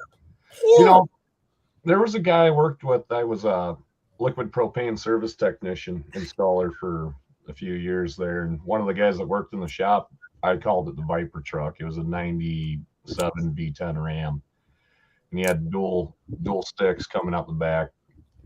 with cherry bombs on it, and it actually sounded like better than a Viper sounded Yeah. with their side dump exhaust. I'm like, there goes the Viper truck. Crackling out of the damn. Sounded pretty good, but this guy with the Viper probably had how many horsepower? It made right under 1,000 on just the blower, and then he had the water methanol. It'd make another 100, and then he never sprayed it. He had the nitrous kits, the bottles mounted in the back. He's like, "We're not going to run the nitrous today, maybe next week." Well, then you got a blower coming loud, back, right? Versus turbo, which is like a muffler. Yeah. So if it had a turbo on it, it wouldn't have been as bad. But god dang, that blower, straight pipe, side pipes. Oh my god! Remember Sir Hiss from the early 2000s? Twin turbo, like 1,200 horsepower Viper or 2,000 or something crazy. The twin centrifugal setup was cool. I saw one of those in person because they had the dual throttle blades, right? They had an individual runner and the dual throttle blades. Yeah, one on each side. I never saw one perform those. I don't know how well they performed, but I'm sure they did quite well. Like, damn, I feel like I'm hijacking the live, but the Team Orca and Team Hennessy for like 24 hours of Le Mans and shit. Did you know that the Viper was so dominant that they made them cut their cubic inches displacement? And because they couldn't do that, they just basically ran 2 dead hole cylinders for a whole race and still finished in the top 5. My God. Like, they threw everything at Team Vipers because they're just dominating so hard. You're like, yeah, your cubic inches are too much. Nobody's out here running V10s. You got to do something about that. Dodge always got kicked in the balls of that. Yeah. Yeah. Always. Hang on. What's a Hemi? You ain't running this in your goddamn NASA car, and you can't have them big wings on the front and the back, bud. Ain't going to happen. They come back in the year 2000 with the Dodge Intrepid, and the top 10 is 9 Dodge Intrepids. NASCAR that night puts an extra like ½ inch on their spoiler versus the Fords and Chevys and Pontiacs. Listen, you didn't do anything about the Ford Taurus when it came out in '96, and it still couldn't win Mark Martin a championship. Well, that's because it was Mark Martin. Mark Martin was better at losing than he was at winning. He's the best second place finisher there ever was. I love me some Mark Martin. I love me some Mark Martin and some Rusty Wallace. Well, we tried to do real good out there, but we hit the wall and ran out of gas. I called him Rusty the Wine. Every interview, it was somebody else's fault. Oh, wait. He said that twin centrifugal blown car made 1690. Dang. Wow. Dang. Traction control. Yeah, when the Viper was built to kill you. And then they said, hey, let's put traction control on it. You know what's funny is I never knew that the early cars had like a choppy cam in them. And my buddy's neighbor bought a 94 model. And I remember he pulled back out of the driveway and it's all, I was like, what is that? And so I asked him, I was like, man, did you put a cam in that? And he goes, no, that's the way it comes. They came with a cam like that. I was like, what? Factory hog ass like that. Yeah, dude, that thing was chugga, chop, chopping. Gotta have a chop. Yeah, a little bit of chop. There was in '93, there was one in Guttenberg, Iowa, about 20 minutes away, and they didn't have side glass in them. You couldn't open the door from the outside. They didn't have robes. Oh yeah, they didn't, did they? They're really easy to steal. But they look just like the thing I hated about them is you looked at a dash of a 94, 95 Dodge Viper and then got in a Caravan. Yeah. Same thing. Same thing. Like that was the same thing with like what was the other one? Like the Challengers and the Magnums and all that stuff. Like you're like, man, this thing looks pretty good. And you get inside and you're like, what happened? Yeah. Did I just go into another dimension full of minivans? What just happened in here? Like it didn't matter what car you got in, they all were the same. It's like getting in the same car. My theory was on the outside is what counts and the power, and everybody was too concerned with how many cup holders they needed in their interior. Well, like, let's just throw some plastic here, throw a Hemi in it. Let's go. That's a good theory. That's a very good theory. But see, here I've changed as I've gotten older because I used to be the same way. Like the inside of my car could be ratty. I didn't care as long as the outside looked bitching. But as I've gotten older, I'm like, you know, I don't see the outside, so F everybody else. I gotta have a little bit of Your frontal cortex has finally developed, Ryan, on your huge head, and it took longer because your head. Now you're conscious of your surroundings. I got Blaine. Yeah. Now you got a plaid headliner. I got Blaine in here. You are very smart. Thank God your head's that big to keep all that knowledge. Well, if I ever knew how to use all points of it, we'd probably explode the world just like that. That's why I haven't tried to tap all four corners. You know what I mean? Yeah. I spent 7 years in a monk Shaolin temple in Indonesia, and Sir Monks-a-Lot almost had me tapping all four corners, and I was like, "Whoa, let's pump the brakes, bud. We let this rip. We may not be coming back from it, you know." And he was like, "Konnichiwa," which I think meant it's Konnichiwa. That's well, what he said Konnichiwa, which I think in translation means "get the F out of here." Did he say bitches after that? He did. He said he did not. It was not plural bitches at the end. It was just a singular bitch. Like I think he was targeting singling you out. Yeah. Yeah. I need Chad and Travis to send me a good selfie to my messenger so I can continue to do these deep fakes that I've been doing. I made one of Ryan while we're watching your live. Oh, you made another one? Remember I sent you that picture of you standing with the cat? Yes. Oh, I didn't keep it. All these chicks. I mean, I kept.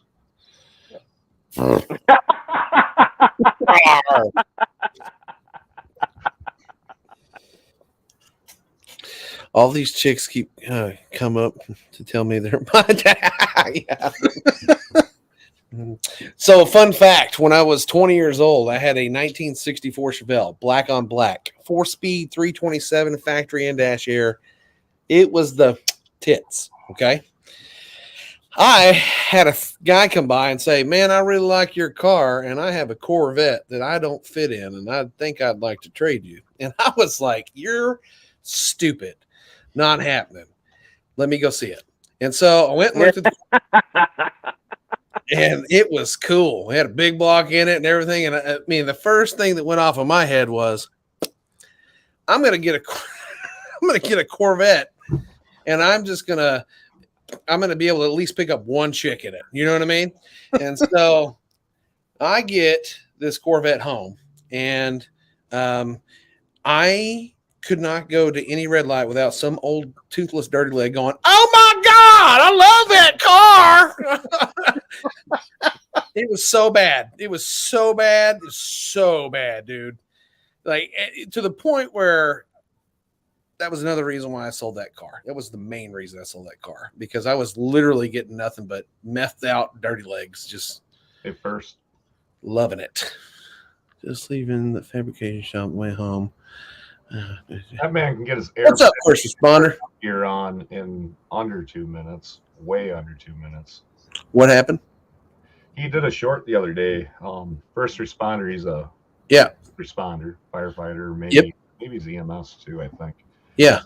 But to do firefighter 1, you got to be able to put your turnout gear, and that's gloves, boots, Nomex, helmet, everything on in 60 seconds. Then you got another additional 60 seconds to get your air pack on, and everything's got to be turned on. You got to hit the valve in the back, get your air locked on the front, and it is, when you've never done it before, 2 minutes goes by really fast.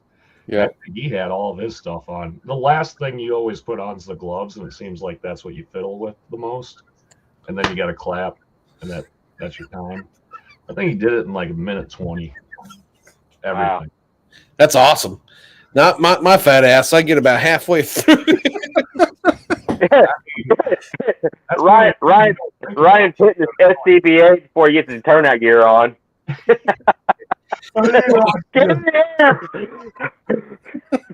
But, and that's a good thing to have training nights, because you got guys that our heart's in a good place. You want to join a volunteer fire department or you want to join a paid fire department, and you want, most people should go in with the mindset of not being a firefighter hero. And there's tons of those guys that as soon as they join, they're wearing the jacket all the fucking time. Oh yeah. Put the plate on, they get the lights in the dash, and everywhere you go, the lights are on, you're speeding, you're not supposed to. You're a regular civilian, right? Yeah. They just go crank it to 11. They're in it, they're glory hounds. But you don't Those are the guys that made me quit. Yeah, exactly. That's why. Can someone please don't think about donning the turnout gear and the air pack and all that stuff, and then once you have it on, they put you in a blackout room and do training and following the hose and finding the victim and stuff. And some people get claustrophobic as soon as they put it on. Once, you might be good for a minute, and then you got 20 minutes of air and you sucked it all in 3 minutes. Yeah, no. See, I get claustrophobic and hot when I put a welding helmet on. So that's why I knew I could never save anybody's life. Would somebody please tell Jabo that he does not have to continue to insult me and then directly apologize to me? I am like an iron clasp. I can take this, Jabo. It's fine. I've had this giant noggin on my head for 39 years and 8 months, now 9 months. And I'm perfectly okay with it. It looks good in a bikini. My head has stayed this size since I was 10 because Jay made fun of it when I was a kid. And then I just wrapped rubber bands around my head, put them underneath my head so my head wouldn't grow any larger. And then that's how I got him to stop making fun of my big head. Hey, it's totally fine, J-Bo. I can take it, man. I can take it.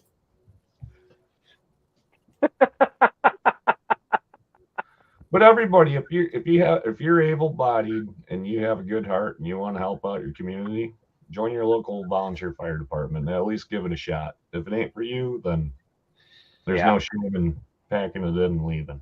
My cousin went to firefighter school, and he tried to get me to do it with him. And I was like, look, man, here's the deal. There's 3 things I'm not good at. 1, being in a bunch of equipment that makes me feel hot and claustrophobic. 2, I can't be on a ladder. 3, I'm afraid of fire. So he was like, man, that's 3 like damning things to not do this career. I was like, that's what I'm telling you. Just say it. It's mainly the ladder thing, though. You give me all that shit on my back and then send me up a ladder, I'm dying. It's going to happen. I'm falling off. It's going to happen. What's up, Big Block 402? What's going on, guys? I know what's up. Too much. He's been sitting there all night on new names for the channel. No names. So in love with actually or not.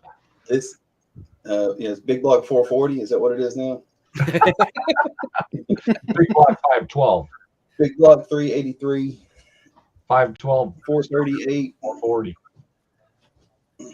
And to answer Leetmo's deal here, would building a Transcam medevac like it? No, it would not be a bad taste. It would be fantastic. That'd be awesome.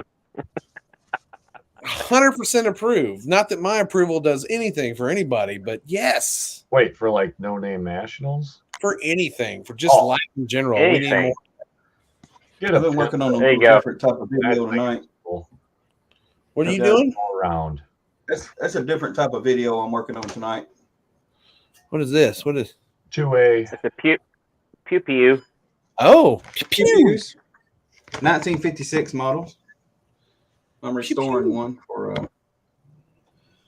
for my cousin. He has some race parts that I would like, some stroker cranks and pistons and rods for 496. Actually, it's a 565. I just don't have a block for those pistons, so I'm gonna get the crank and rods to build a 496. There's a guy in town that offered me the Terminator shotgun. That's what, 1896 lever action. Ooh, man, he only wanted $700 for it. I didn't have the money at the time. I wonder if he still has it. Did you get rid of that boat yet? I had a guy offer me a Ford Excursion. Excursion. Yeah. Excursion. It's gas or diesel. Yeah. That's my question. Gotta have the 60 in it. And I'm like, what can this truck be like? I'm only asking $1,200 for my boat, you know. Yeah. And I'm like, I don't know. It's my wife's boat. She's the one that wants to sell it. Let me see some pictures. And of course, it's a 23-year-old truck from Iowa, and it's So I not so. wandered into the old Dodge dealership where I got my Corvette. The owner's son there's still stuff left in this building that they're getting rid of. So my buddy's got a contract with him to scrap everything out. And there's a lot of cool stuff in here. And I picked up this picture here from sitting upstairs. Is that the good old Lee Iacocca. Says we have one and only one ambition, to be the best. What else is there? And you know, Lee Iacocca came up with the Mustang. He also came up with the Pinto. That's how Lee Iacocca became not with Ford any longer. And then Lee Iacocca went to Dodge in the 80s and saved them from bankruptcy with the minivan. And started the whole K-car platform where you can have multiple cars on the same platform, which was the minivan was technically a K-car, basically. And he's probably one of the greatest automotive thinkers that we've ever had. You know, the guy came up with the Mustang. I mean, what's more American iconic than 66? Well, he started the pony cars. I mean, and he was good buddies with DeLorean, and that's kind of what pushed him into making the Mustang, because DeLorean was, you know, the GTOs in a lot of people's history is the first muscle car, and that can be debated between Pontiac and Chrysler. What is actually the first car that got a big block shoved in it to become a true muscle car? But then we all know DeLorean liked Coke. So who are you going to believe? Chad, do you have any breaking news music on your deal here? Dun, dun, dun. Dun, dun, dun, dun, dun. Just in. It does appear that a relic from my YouTube channel is almost back together and ready to make noise. The 632 in the flight risk Camaro is ready to fire. Oh boy.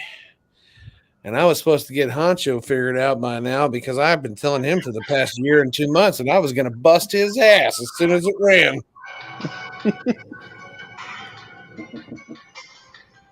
There we go. Unsolved mysteries.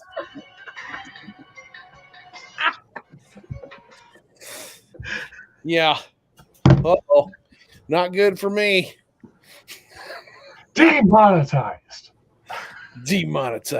Yeah. This one just I don't even click the monetization button on this After Hours Live. I mean, why? You know what? Lives. You know what? The last one where you said demonetized because you guys was out in the shop, Blake, and you said demonetized. Like, don't worry about it, no big deal. Yep, I got one of them little red deals that's like probably the second one I've ever got. It's like videos for a month and a half, and every one of them was demonetized. Oh, Dave's in here. Dave, it is your damn fault. It, Dave. It's all Dave's fault. Dave. My precious Dave. Precious. I love me some Dave. I talk to Dave probably once a day. And, you know, listen, I'm gonna put his number out there on the internet so you guys can all call him too, because Dave will always set you in a good mood. You know, if you think you're having a rough day, you think you got a lot of chaos going on, you just talk to Dave for a minute. Hey Dave. Last time hey Dave, how's it going? I was in a bad mood because he's like, "Here's your goal, this much money." What? Yeah. No. We just picked up a 77 J20. Did you buy it? Oh, He bought it. I'll be dipped. Is that some kind of Jeep? yes, it's a Jeep pickup. I love those things. Is it the Cherokee pickup? No, it's No, it's it's the the predecessor The to those. Wagoneer pickup. Yeah. Those are cool, like 85 or something. Or oh, Steve did. Yeah, Steve got. Oh, that's right. Steve was going to get it. Has that got the AMC 360 in it, there, sir? probably. Get rid Survey of says it's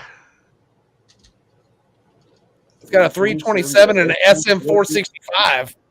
Ooh, Go. That's Chad Ooh. talk. Okay. Wow. There. I say you take that out and put a big black Mopa. I think we should LS swap it. Put you on the Pro 40s in there with the SM or 727 full flat. Oh, turkey flight. Paul Handle all that. 3/4 race cam. Tunnel Yeah, ram handle- with 2 snipers. God dang. Why stop Tunnel it? ram. Run 3. 3 Hey. deuce intake with 3 snipers. Did you see the next. triple rotary motor? Sorry, Dave. Dave. Dave, your connection is a little sketchy, so I'm not sure if your comments are going to show up anymore. Oh, yeah. Oh, did Dave leave? Oh. No, I don't know. This comment is Get a 5-3. Well, I mean, come on. Hell, let's swap the world, dude. I'm telling you. I mean, does anybody really care? It's a Jeep truck. If I LS swapped Honcho, it would probably be a lot more friendly on every level. Every level. Here's the thing that's played out. Is So friendly. everybody's like, I'm going to go buy a Mopar because I already have a 5.3, right? And they're like, geez, I spent so much money on this roller. So I better go on the A-Body Mopars page and post this up that I'm going to put a 5.3 in it. Nobody gives a shit anymore. They go in there for the shock value for the old heads going, Mopar deserves to be a Mopar, Chevy deserves to be a Chevy, and a Ford can have a Chevy motor. We don't give a fuck. You know. The guys that are chasing the clout, it just doesn't work anymore. Nobody cares. Dude, listen, here's the deal. I have never, ever cared about swapping engines around. It doesn't matter to me, except for one freaking car. And it's the one that swapped the wrong way every freaking time. If you have a 32 street rod Ford with a small block Chevrolet in it, every time I see one, I want to kick you in the nuts. Every time I see torsion bar front suspension get ripped out for coilovers, I just want to slap a guy. I'm telling you. Get rid of the rubber bushings and put poly in it, and you're ready to go race on a road course. If you watch the car show video I did this past weekend, I cannot explain to you how ecstatic I was to see a T-bucket with a Cleveland in it. When I walked up and saw it was a Cleveland, I just want to kiss this guy. Where is he at? I want to give him a big old hug and just thank him from the bottom of my heart, because I was like, that's the way you're supposed to, that's the way it should be. It's a Ford T-bucket. The guy with the 72 Duster with the Pro Charge Slant 6 running 10s up in Minnesota. I wanted to high five the guy so bad, but I'm like, for the money that you spent on this, you could probably be running 8s. You know? Yeah. Oh, yeah. Yeah. I'm anti-clout. Yeah. Jeremy was the Slant 6 diehard guy with that dart. He's had that car for 13 years. The green car? Yeah, I talked him into buying it 13 years ago for $3,200. That's dedication. There you go, Blake. And it had the little bumper strip down the side of it. Had damn it, Steve. Caps with cast tires, Slant 6, AC worked. I used to have to get out when we go on car cruises and lift the rear passenger side bumper so we could do burnouts on the side of the road as everybody passed us. And Okay, I was about to say, Steve, I'm gonna have to formally apologize. I'm gonna have to kick you in the nuts if I ever meet you. So, but it'll just be the one time. But we all know Jeremy loves his car so much, right? Oh yeah. He doesn't like listening to anybody. And I sent you that meme that I made the other day of the heaviest things in the universe. Yeah. And it was 4 black holes and then the dart. Mm-hmm. And the next day, He tore all the air conditioning and the entire heater core. Everything is out of that car now. Oh, He's stripping it for weight. And I'm like, are you slowly trying to turn this into an orange 68 Dart? Because that's what you're trying to do right now. hey, dude, let me tell you something. What happened was Jeremy bought a tunnel ram and an extra carburetor and cut a hole in a hood. That's all it takes. Once you do that, it's over. It's done. It runs so good. I know it does. It sounds good too. It sounds better. And praise Jeremy, because that guy's had the worst luck for like a year before we even started the YouTube channel. Wiping cams, never getting to go to the track. Everybody else is having fun. He's throwing wrenches, getting pissed. Yeah. I'm going to sell it. You know how many times I heard he was going to sell that Dart? Huh. More times than we've talked last week. Really? So like 300. Damn. I talk about selling my shit all the time. Hell, I almost traded the 55 for a last weekend. I don't know if you just talk to Dave every day or if you talk to me every day and Chad every day and I usually talk to I don't talk to Chad as much as I used to. When Chad was working nights, we used to talk pretty much every day. So I used to talk to you, Duddy, and Dave, and then whenever me and Chad get a chance to talk, we talk. So I'll go through my day and talk to the two of you randomly. And that's probably the reason why I'm so goddamn indecisive. I'm just kidding.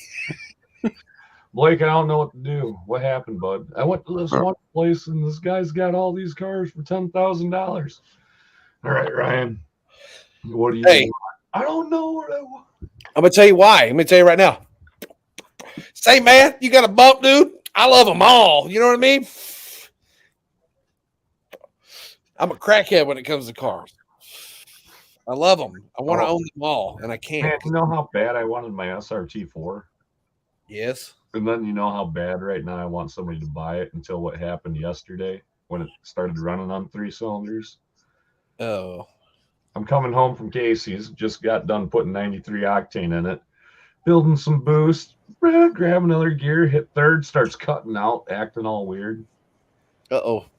The head design on a Chrysler 2.0 or 2.4 is like a hemispherical combustion head. Spark plugs down inside the head, right? Mm-hmm. And they got like drool tubes. Not really.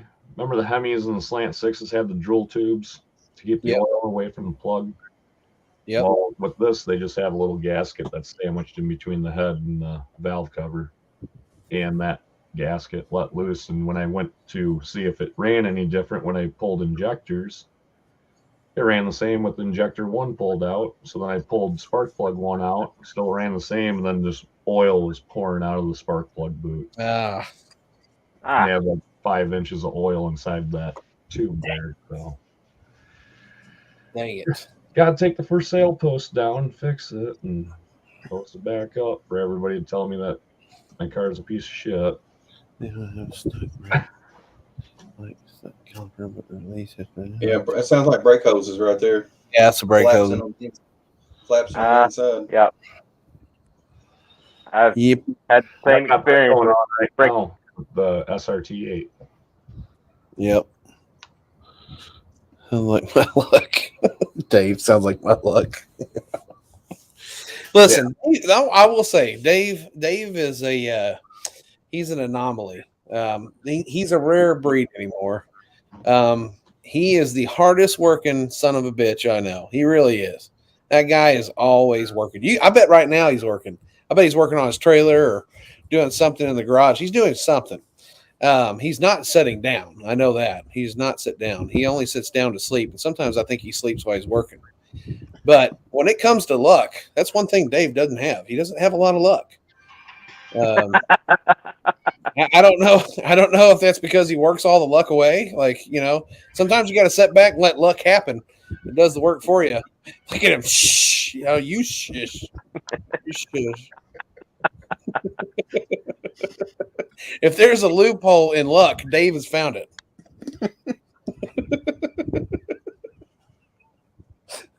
Dave's got a big head, dude. Oh wait, Dave's a good big-headed dude. My bad. Freaking. Wait a minute. Is J-Bo going to apologize? Oh no, he only does that to you. So my beard was on par with Ryan's, probably not as badass as Travis's goatee though. And I get colics all around it, and if I ever try to manipulate it, it just gets all butchered, and then I end up doing what I did. Yeah. We got a barber local, and I went to do a walk-in. They turned me away. They said they didn't have any new walk-in appointments for 3 weeks, and I'm like, this shit's driving me nuts. I shave it off. As soon as I'm done shaving, Ryan calls me. Yeah. And I swear to God, he's like, did I just call the wrong number? Yeah. He answers the phone. I'm like, who the fuck is this? Oh, shit. I've been looking at our screens here. It's like, I wish I could like change the order to like, Blake with the wannabe beard. Yeah. And then Travis with the almost beard. And then Ryan, I think yours is just a touch shorter than mine. Yep. Ours is always about the same for some reason. Yep. And then you got Steven with the majestic beard. Yeah. Holy crap! When you do that, your face completely changes. Yeah. That's it. Wow. Young man. ZZ Top. Yeah, I had someone. I get asked about my beard all the time, and a lot of questions is how long does it take to grow your beard like that? Last time I shaved was Sykeston when I tried to look like Duddy. Sorry, Dave. It's about a year, a little over a year. Get it this way. My beard grows pretty fast. See, mine grows slow. The weird thing with J-Bo is he's never had a goatee until YouTube. And that's when he started growing it. He's always been a big push broom mustache guy. And 70s porn mustache. The whole reason he Magnum grows a mustache or has facial hair is when he was Magnum J-Bo. younger, like 20, 21, something like that. He wrecked NSB Customs. He wrecked a Honda motorcycle, landed on the railroad tracks, broke his neck, teeth went through his lip, had 4 compound fractures, bones sticking out of his arm. And yeah. Jesus. Poor guy. I'm lucky to be here. I have a Renault. Steve. This guy's I'm liking this guy. I'm liking the Steve fella here. Absolutely. And I think my fitness consigliere Dave would also agree. Dave? Now, a minute ago, you're going to kick Steve in the nut. Well, that's only because he said he LS swapped a 32 Ford. Yeah, that's the only thing. Like, I'm the nicest guy in the world. You small block Chevy swap a 32 Ford. Rochambeau to the balls. We can be friends afterwards. Jeremy's had his beard for like 2.5 years. It just won't get any longer. It just stays all white trashy like that. You got to trim it. From welding and torching and stuff, it just naturally keeps it. I'm not gonna lie, guys. I think I've got some premature beard balding because I've got some thin spots in the beard that weren't there before. I'm a little insecure about it. I went to go brush Beard my balding. You're suffering from low T, Ryan. Yeah, Mine- well, of course. Mine because, keeps getting bigger. It keeps growing up my face. I got to keep trimming it. It grew in over my ears almost. I don't think my testosterone's too low. I mean, I am getting a nice B cup going on. However, I mean, sure, I cry at The Notebook because it's a great movie. And Lassie gets me here and there. But, I mean, I'm pretty much okay. Everything seems fine. Once you're not traded by mustache hairs, you're getting older. Yeah. Guys, my signal is crazy because I think I got too many kids on my Wi-Fi, so I'm gonna get off and just get in the chat. You look fine. No, you're fine. It keeps doing all the spinning on my screen. Oh, Oh, Try hitting the monitor with your hand. yeah. yeah. If you whack it twice, yeah, there it is. LS swap the beard hairs. It's not a bad idea. It would probably be a strong and frothy beard. I need to do another run of the Val Shell, not LS swap stickers. You should, but you need to make. We need to make Dave a BTP sticker. He needs a BTP sticker on the back of his car. Yeah. Maybe like a God blesseth the LS I swap had for a him. lot of support on Pontiac Power Hour of putting the Pontiac 400 in the Cornet. I had a lot of support for that. Hey, was the Oh, wow. We can't. sold? I'm not. I'm just saying. I had mentioned it, and I had support on the Pontiac page or Pontiac Power Hour. Listen, we can't. It's going to be big block Mopar. That's what's going in there. Right now, actually, I've got a 318 that will go in there to get it where I can put it on the road, and then the 383 that's in the Sport Fury is what I plan on building for the Cornet. Sweet.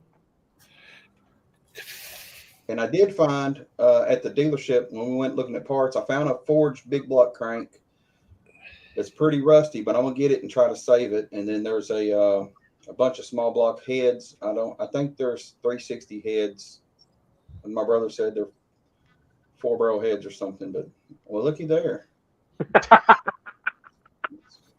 that's pretty epic. I'm sorry. But, Continue. oh, and we ran across a bunch of 440 and our big block manifolds, exhaust manifolds. Some are NOS, brand new, never bolted on. I know there's at least one valve cover and oil pan it's brand new NOS parts, Mopar for a small block. Wow. There's a bunch of stuff. I got gasket sets, NOS Mopar gasket sets that are extremely old, and they look really cool, but I wouldn't put them on just on displays. All I'd put them on. They're like really brittle, Yeah. but they're definitely from the 70s. We're getting some more of the But, No Name Nationals crew in here. That's what Jabo oh used yeah, to look like before we YouTube. got a Lard. Got Lars and RTG in here. RTG. Oh, I got some Jay Matheson pictures on my phone too. What's up, Jay? Need to buy Dean's paraglider and LS swap. Lee, I don't know if me paraglider and LS swapping is the best thing in the world. He's talking about Travis. Yeah. I wonder if this So Lee is saying that Dean's Travis got a is a strong paraglider. silent type. I'm ready for bed. No. You tired? I am. I go to bed at 9 o'clock. Oh, Every do night. you really? I wake up at 3:30 or 4 every morning. Fuck, I Wow. usually have my third evening snack around 9:30. I'd probably get more shit done if I went to bed at a normal hour. I just feel like I'm gonna miss something. You know what I mean? Like I still feel like, Yeah. like, man, I can't go to bed yet. I might miss something. Like Well, this LS week is- swap paragliders. This is spring break. Yeah. Is this spring break week for you guys? This is my spring break week for the kids. I don't know. If Ours anybody was else last on week. spring break. Last Yeah, week. Yep. So we didn't go anywhere this year. We decided we're going to do house projects. So I just finished up all the flooring in a room. I got to do some trim work, and then I got to do flooring in a. I'm just trying to get all that knocked out so that car stuff can happen more. Yeah, we spent the first half of our week driving to East Texas trying to look for houses to buy.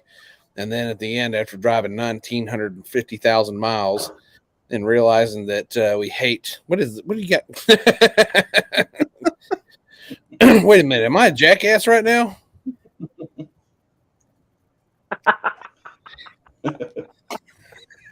What a bunch of asses. A whole bunch of asses right there. Sorry. I have Let ADHD. your primary head go to sleep. Shut up. Shit. Don't forget to apologize, J-Bo. Freaking yeah. Yeah. You're supposed to act Canadian and go, sorry, after insulting me. Sorry. Sorry. Yeah. Hey, what's up, five head? My apologies. What's the secondary one do? You don't want to know, bud. I got two living creatures in the house.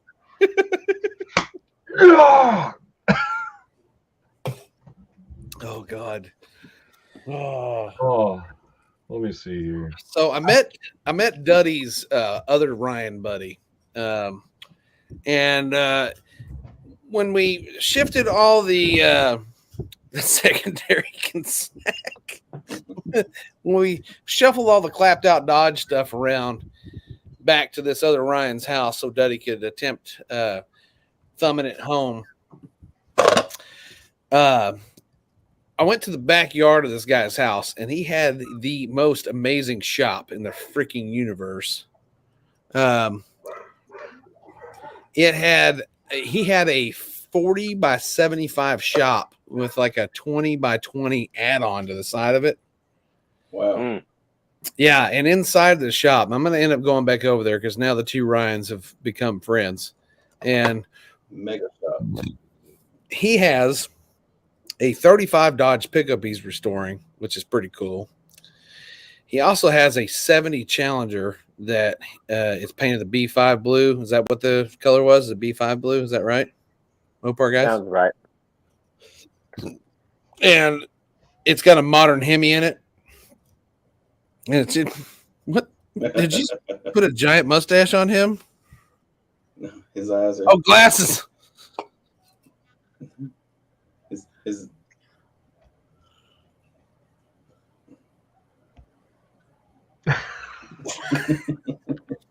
And Is that an app? yeah, it's an app. I'm in bed Yeah, with it's a morphine. powerful thing. I can make you all look sad right now. Keep my brain at a delta. Wow. Level. The only way I can stay stuff anymore. See, that almost sounds like it may be a actual thing that's going on with him. I'm not sure.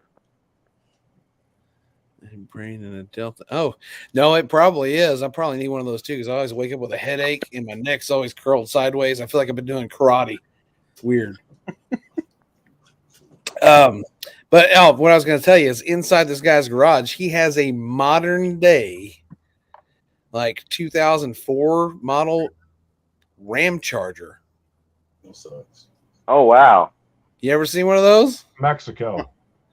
Yeah, Yeah, they're full size Dodge Rams, Ram Charger. Dude, that thing is wild. Yeah, and he uses a Caravan back hatch as the hatch. it's a giant Durango. Yeah, and anyway, it's got a 408 right. stroker in it. Be right And back. he wants to go drag racing with us. I'm like, well, shit, yeah, bring it on. That's pretty cool. I'm not. Look, I'm easing into the Dodge thing, guys. I'm trying to ease in here. Okay. Yeah, Mexican Ram Charger. I've never seen one before. Ram Charger. I've heard about it, but I've never seen one. Dude, it's wild. He said that the brochure, he went to Mexico to do like a mission trip. While he was down there, he was trying to find There's the truck that he bought. Oh, it's a J20. Oh, is that the one he bought? Yeah, I love those things. Yeah, he went down there and tried to find some sales brochures, and he found one, and in it they advertised as you can fit a full-size jet ski inside of it. So they had a 3-seater jet ski inside of it in the back. Fold the back seat down. Dude, it's huge back there. It's wild. It's like a K5 Blazer or something. I've never seen it. It was neat. Yeah. Guys, I think I'm going to have to hop off. I'm at my late night hankering to take a deuce. I don't think you guys want to join me in there. Can you put No. close to the camera quick? Do what? All right. All right. So I've got some 50-year-old trophies here that are really quite spectacular. This one here has got a Barracuda 68, 60. Oh. Uh-oh. Uh-oh. I think he froze. Does he look like this to you guys? Where's the signal? Okay, there it is. Look, my Wi-Fi sucks tonight. That's cool. Does it So I got have? these trophies here. This one here, this is from George Ray's Wildcat Drag Strip here in Arkansas. Can I have that? This is from the early 70s. And it says George Ray's Wildcat Drag Strip on it. That's Wow. cool. That's neat. They got, That's the wow. cars sitting. This is an Impala sitting on pistons. Pretty cool. I guess he had lots of different ones back then, but I've got a box of these. I agree, he did. He's all. Did you say Barracuda? Barracuda? Somebody say Cuda? Huda? What's going on, John Lilburn? Whoo! Barracuda! That's pretty cool. You know, Yeah. I can't see. It's a 67. Mm-hmm. I don't Yeah, see any side indicators on it. It's gotta That's be what my 67. spidey sense was telling me. I was thinking, I knew it wasn't an early hay body because I know a little bit on those, but I don't know anything about these. It's not a Mustang, I know that. Dude, Travis, you got a nose job.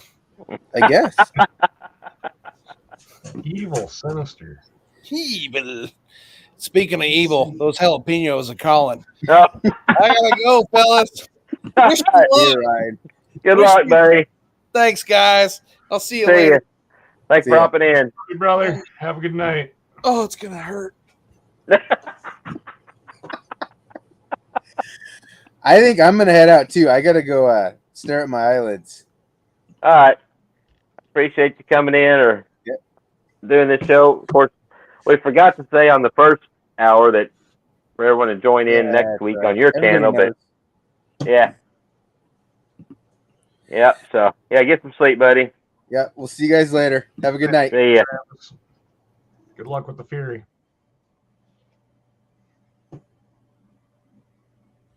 Oh yeah, that Fury he picked up is in it's in a lot better condition than the Sport Fury that I picked up. The one I've got, the glass has been busted out of it for probably 20 or 30 years, so it's just been raining inside the car. It's savable. I mean, the car itself is savable. It's just it's a lot of work. It's a full restoration car, Yeah. of course. But all I plan on using is the motor and transmission for the Cornet. I know Travis has been asking me about the Sport Fury because he is interested in it. Yeah, that 68 Fury that I did a short on, man, I could go get it right now, but I need another car like a hole in the head. Well, I need yeah. to get rid of this Newport and this AMC. I need to get rid of both of them.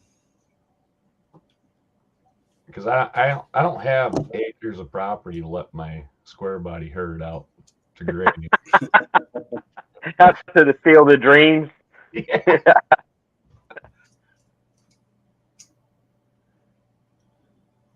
Hell yeah. Yeah. So when are you thinking you're getting to the track, Chad? Here shortly? Next week or two? Or Well, they are supposed to open up 2 weekends ago, but the weather's not cooperating. And it doesn't look like this weekend is going to be any better. It's supposed to be raining Friday.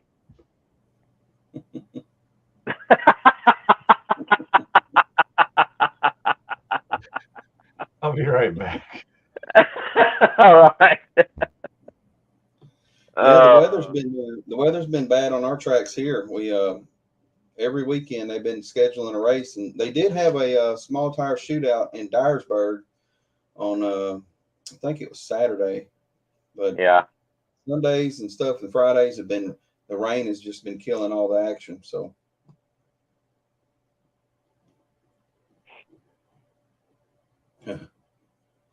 Oh, ouch. oh, so we got and he's got is that a Chevrolet in his profile there? It could be. Looks like it. Yeah, it's the Rogersville, Missouri was supposed to open up the 11th of March and have a big deal. There's I think can't remember the name of the people that's supposed to be there, but I think they were doing some special prep to the track, something like that. And they're gonna have somebody there to, some big name. And it got canceled because of the rain. And then they're supposed to do it last weekend, and it was in the low 30s for a high. So it's like we can't get a track prep with it being that cold. So then this weekend it's supposed to just be, they had to cancel the special deal. So this weekend's just supposed to open up for test and tune on Friday night, and then Saturday. I think Saturday's starting to bracket races and stuff like that. But Friday it's supposed to rain. Saturday may be clear. I really just want to go for some test and tune just to see what this truck, just get on the track. But I might, if Saturdays they got something going and I'm ready to go, I might just take it up there and put it in the bracket race or something just to play. I mean, yeah, my brother's been trying to get to the drag strip. He's got a new intercooler and exhaust and intake and stuff on his turbo car, so he's trying to get some times on it, and then he's trying to get his Little Red Express back on the road for No Name Nationals. He's got a brand new transmission built with a new TCI power or valve body. He's having problems out of it. So yeah. Yeah. just breathe, Ryan. Java, breathe. Sorry to hear about that, man. That had to suck. Yeah. But if you want to see more Barracuda content, you should check out our channel. Yeah, go check out BTP.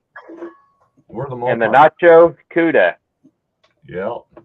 It's not Joe's. It's ours. Nacho. Sorry. But damn. What's up, JB?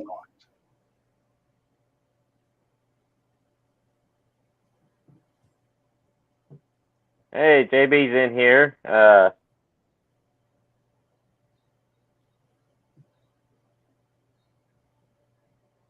Wow. For 460E, not 150 horsepower, not much. I like some of these Pro Mopar comments up here. My wife's boyfriend drives a Chevy. Did you know that? Where was it? Oh, there it is. Did you know that 90% of Chevys are still on the road today? Yeah. Another 10%. Well, only 10% of them made him home. So Yeah. I'm really liking Java right now. He's and Aaron Inman. Good commenters. Yeah.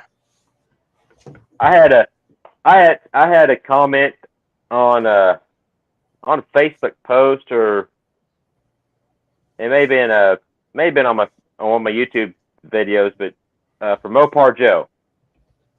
And I've never really talked to Mopar Joe that much. I'm from what I do know him, he's a pretty cool dude. And it was about the 339. He said something about more cubic inches. And I just wanted to immediately come back at him and say, well, Chevy guys don't need cubic inches to make horsepower. I thought, I don't know him that well, so I didn't just come right back at him. So, how do you feel as a Chevy diehard, basically, a Chevy man? We could assume that that's what you would be, right? Me? Yeah. How do you feel that Chevy was never really American, but more of European descent. So where's that heartbeat of America come from? I have no idea. It should be the heartbeat of Switzerland. Possibly. So Ford, Or wherever the guy was Chevy, and Mopar. You know, Ford, Chevy, Dodge. I got them all.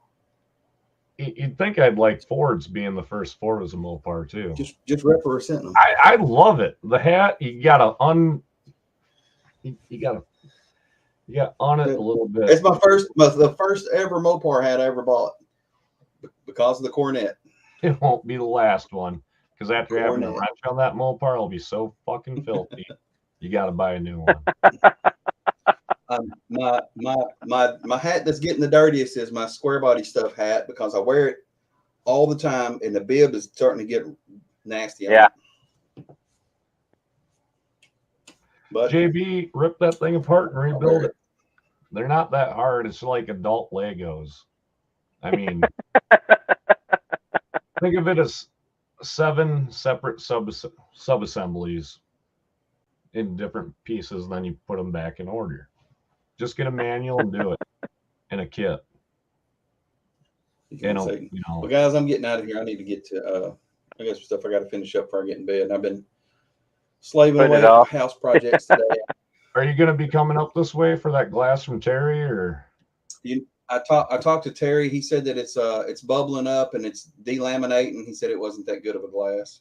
All righty. So that's too if bad. If it was, I was definitely going to travel to Wisconsin to pick it up just to meet Terry and come through Iowa. Well, I was going to say, but if you were going to get it, I would have picked it up and brought it over to our place, so you wouldn't have to drive. Oh, really? Yeah. Yeah, he said it's in pretty bad shape. So. Yeah, but Terry's bad shape. Have you seen any of his cars? His bad shape's not our bad shape. No. Go back to look up one of our videos called Sub Shops.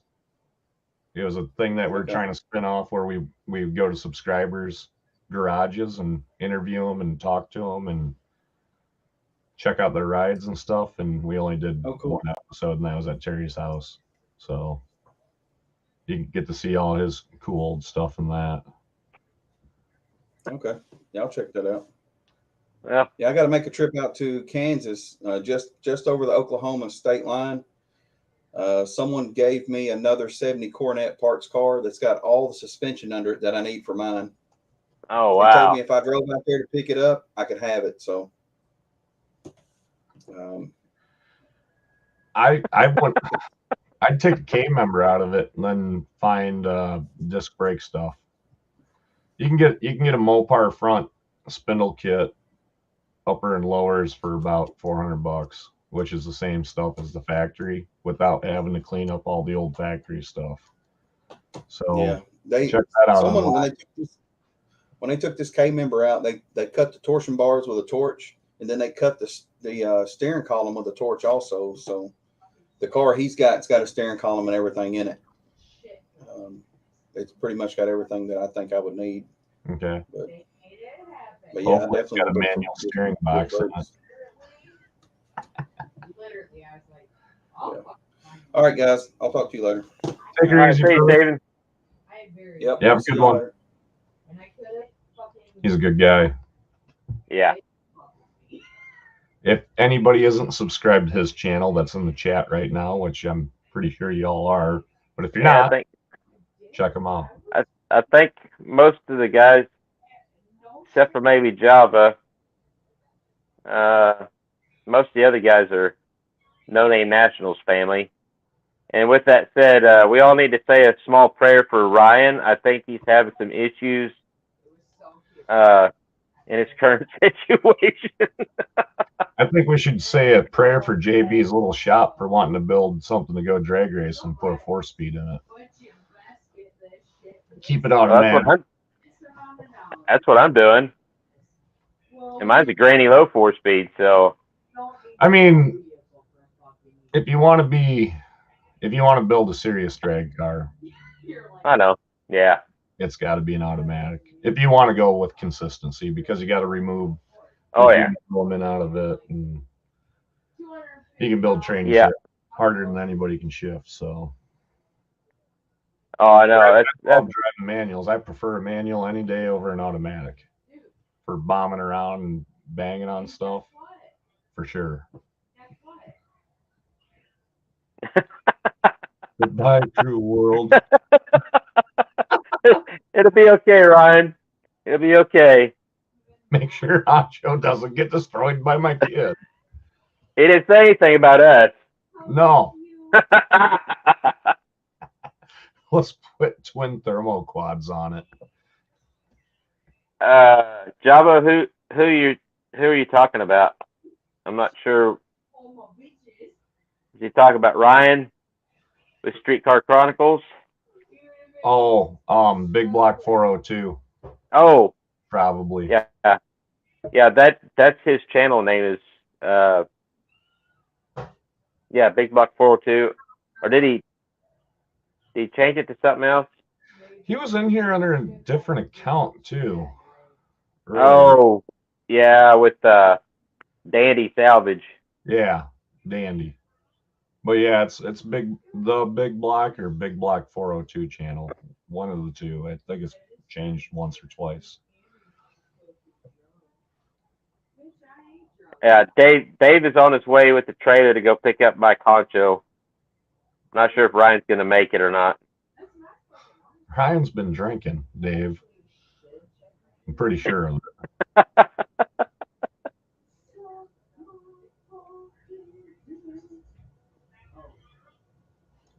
But the key word there's almost. Almost impossible. They're out there. I thought Chevys use the same bell housing for everything. No, not on the smaller ones. No? No.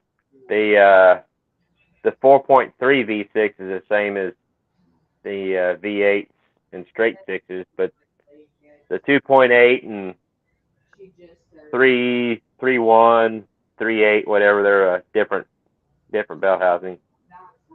So you'd have to get like an Ultra Bell. No, I mean they had factory 700 R4s behind those. There's not as common. I mean, I'm not saying she's not. I mean, I see core torque flights for $100 every day on Marketplace that have been pulled out of old Chryslers, and to me, that's a pretty good deal because a rebuild kit costs you $400 to $600. And if you get thrifty and spend an extra $50 and get a manual and just go at it for your first time, you're going to save yourself, $800-900. Ryan didn't make it. Jabo's been wanting to do a transmission rebuild video, like a 3-part thing, but only using, we got tools to work on transmissions, but only using the basics of the tools, the things that anybody can have in their tool chest. And it can be done, and it will take longer, and it will suck more, but just to show that it can be done. Yeah, so I haven't done a lot of transmissions, but the only specialty tools I have for transmission stuff I've made. Right. Even the sizers for the seals on like the 4L60s or the modern ones, where you got to size the seals to get them in there and stuff. I've had to make my own, and they're not that expensive. That's not that expensive, but it's the fact that I may only build one of those transmissions, and I don't see the point in buying a tool for this one transmission. One of the tools that we use all the time is something that Jabo built in high school shop class, and that's a drum compressor. Yeah. And it's just 2 pieces of 1/2-inch steel with a T in front of it. It can go on each side of the input. Yeah. And you just put your body weight in it, get rid of the snap ring and the wave ring, throw them over your shoulder, and just assemble the clutches and steels. Yep. And then I guess the only tool you really would want to have is like damn it, Chad, I just had it in my head. It's the gauge lash check. Feeler gauges? Well, for lash input play, where you Oh, can dial indicator. Yeah. Yeah. Buy yourself a Harbor Freight dial indicator. Yeah. And usually kit comes with a bunch of bushings or like washers. Yeah. And check your lash. If it's too far out, throw a bigger bushing in. Get it within that 60 thousandths that the book calls for, or whatever your book calls for, and pressure check it with compressed air to make sure the bands are clamping down, everything's hitting and doing that, and slamming the car and run it. Run it.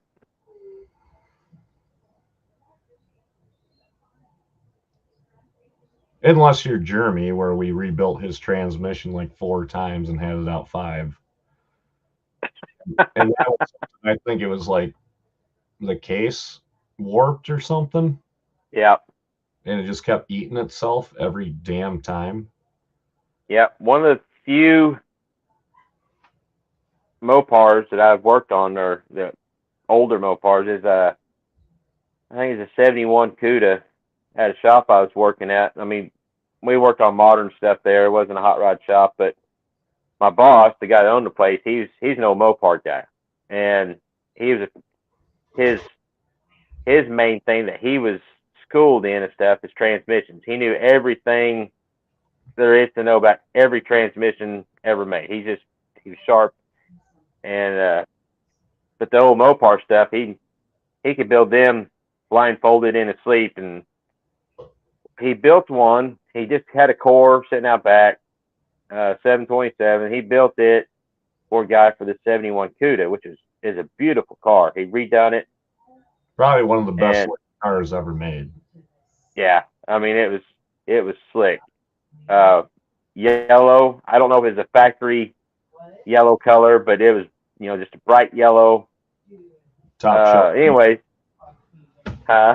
that the paint coat would probably be like top shelf banana, something like that. But like that. But underneath the car was just as clean as the top side. Well, the guy had Bruce build the transmission. The guy put it in himself, and he kept having issues with it. So Bruce finally told him to bring the car in, so he can drive it and everything himself, see what's going on. So yeah, he told me that he wanted me to pull the transmission, because the other guy we had working in the shop, if he got aggravated, he'd start throwing stuff. Right. And he's a slam bam, get it in and out kind of guy. I'm the slow, methodical, which sometimes he didn't like about me, but in this case, that's me. He's like, I want you to work on it, because he said you'll appreciate it more, and you're going to take your time, make sure not to scratch anything. I'm like, okay. So yeah, I pulled it out, and he started inspecting the case, and the case apparently it sat outside long enough where it got the water in it, and it froze and cracked the passage in there, and so he had to get another core. But then got it back in.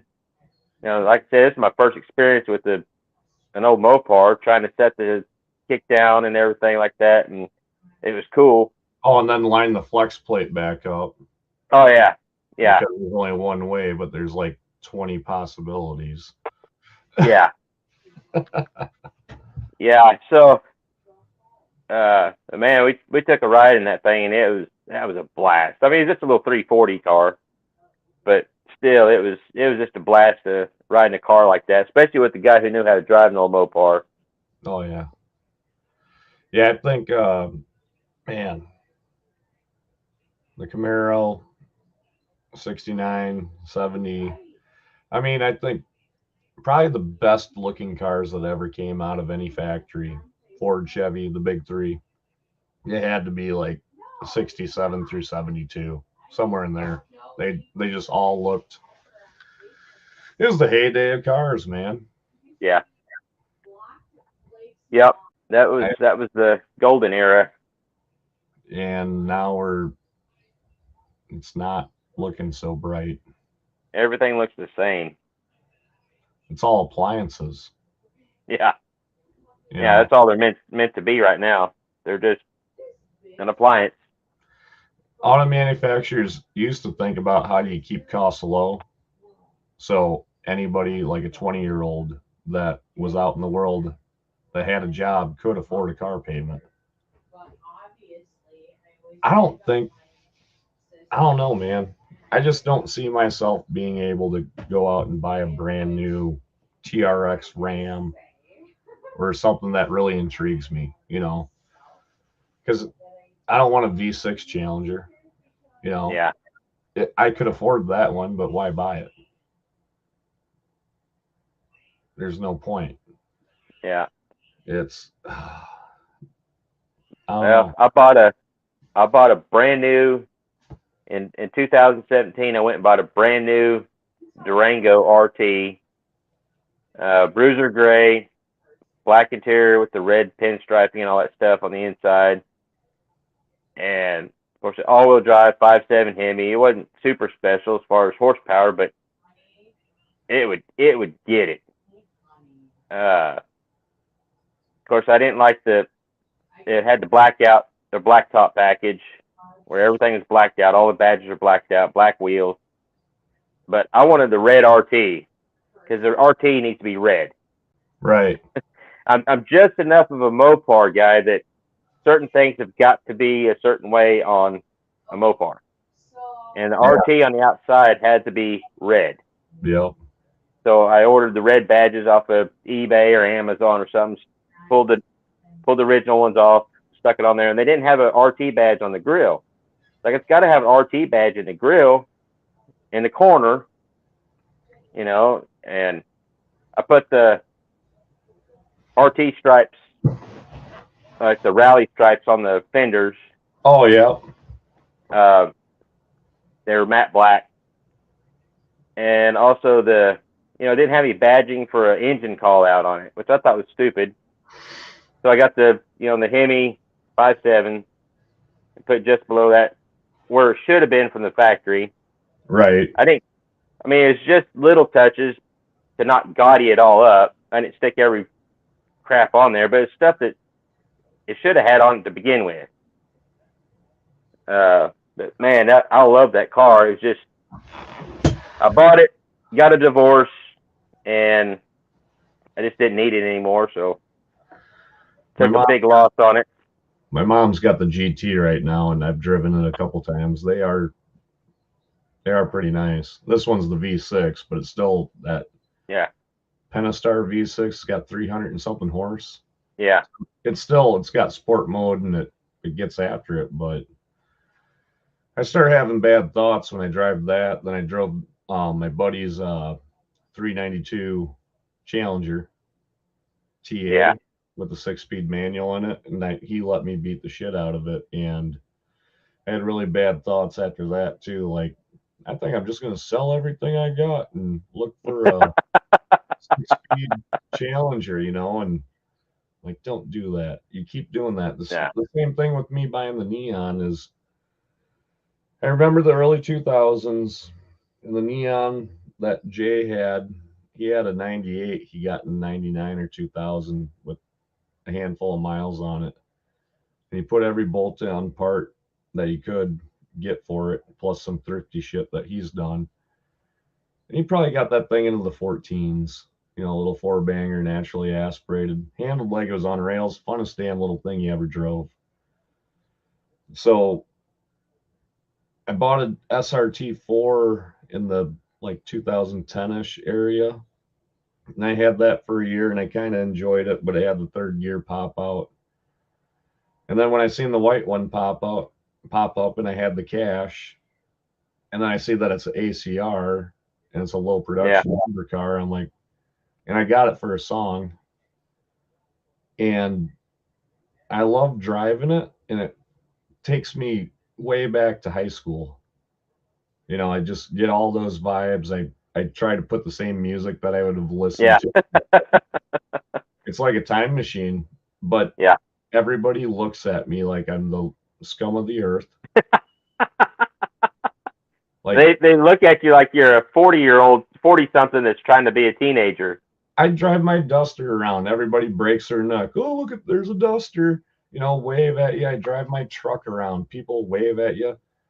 I'm the same damn person, and I hop in a 4-banger, and I get Yeah. it, and I get Yeah. everybody like, "What's he doing?" Can't trust him. And then you go to work on it, and your hands don't fit in places, and I'm like, now I remember why I wanted to get out of Yeah. that first one that I had.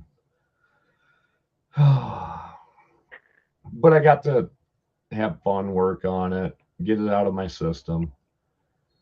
You know, if I Now don't you, get what I'm asking for it, I'll hold on to it until I get what I'm asking for it because it doesn't bother me that I have it. But they only made 88 of them, and I keep getting low dick offers of $3,000. yeah. I'm like, no, but it needs rocker panels, $200. If it didn't need rocker panels replaced, I'd be asking $12,000 because it's a rare car. Yeah. I don't know. I don't know if anybody wants a one of 88 stone white non sunroof turbocharged 2.4 Neon SRT4. Get a hold of me. I'm Relive your youth. got brand new tires on it that rub. Yeah. It's on coilovers. It's slammed to the ground. I got to lift it. But Yeah. yeah, I guess I'm probably gonna have to cut this off and get to bed 'cause I gotta get up in a couple hours, go to work. So one last thing for LP and JB. Get yeah. on social media and post it up. Hey, this is what we're looking for. And there's tons of people out there willing to help out. So Yeah.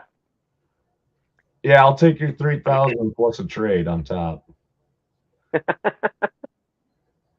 of a really nice fishing boat. But it was great talking to you again, Chad. We got to do this more often. Yep. This whole schedule change for me is just. I know when you worked nights, it seemed like we talked all the time, and then you changed your shift, and it's like. Yep. It's. I have a smaller window of time for other stuff now. It's kind of backwards. I was kind of hoping that I'd have more time for this stuff, but. You see J-Bo's comment?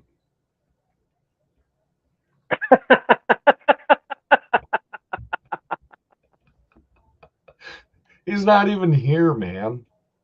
He's probably watching. Well, I think he Ryan was. it batted a 370 in the majors till it hurt its knee. Damn you!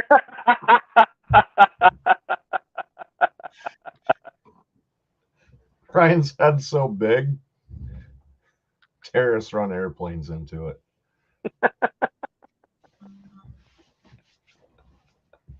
Oh shoot!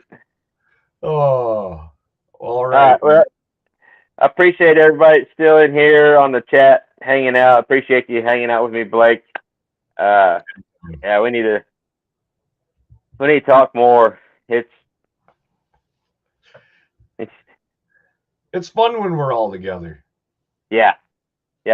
It's like just hanging out with family. I love it. I'm super excited about No Name Nationals this year.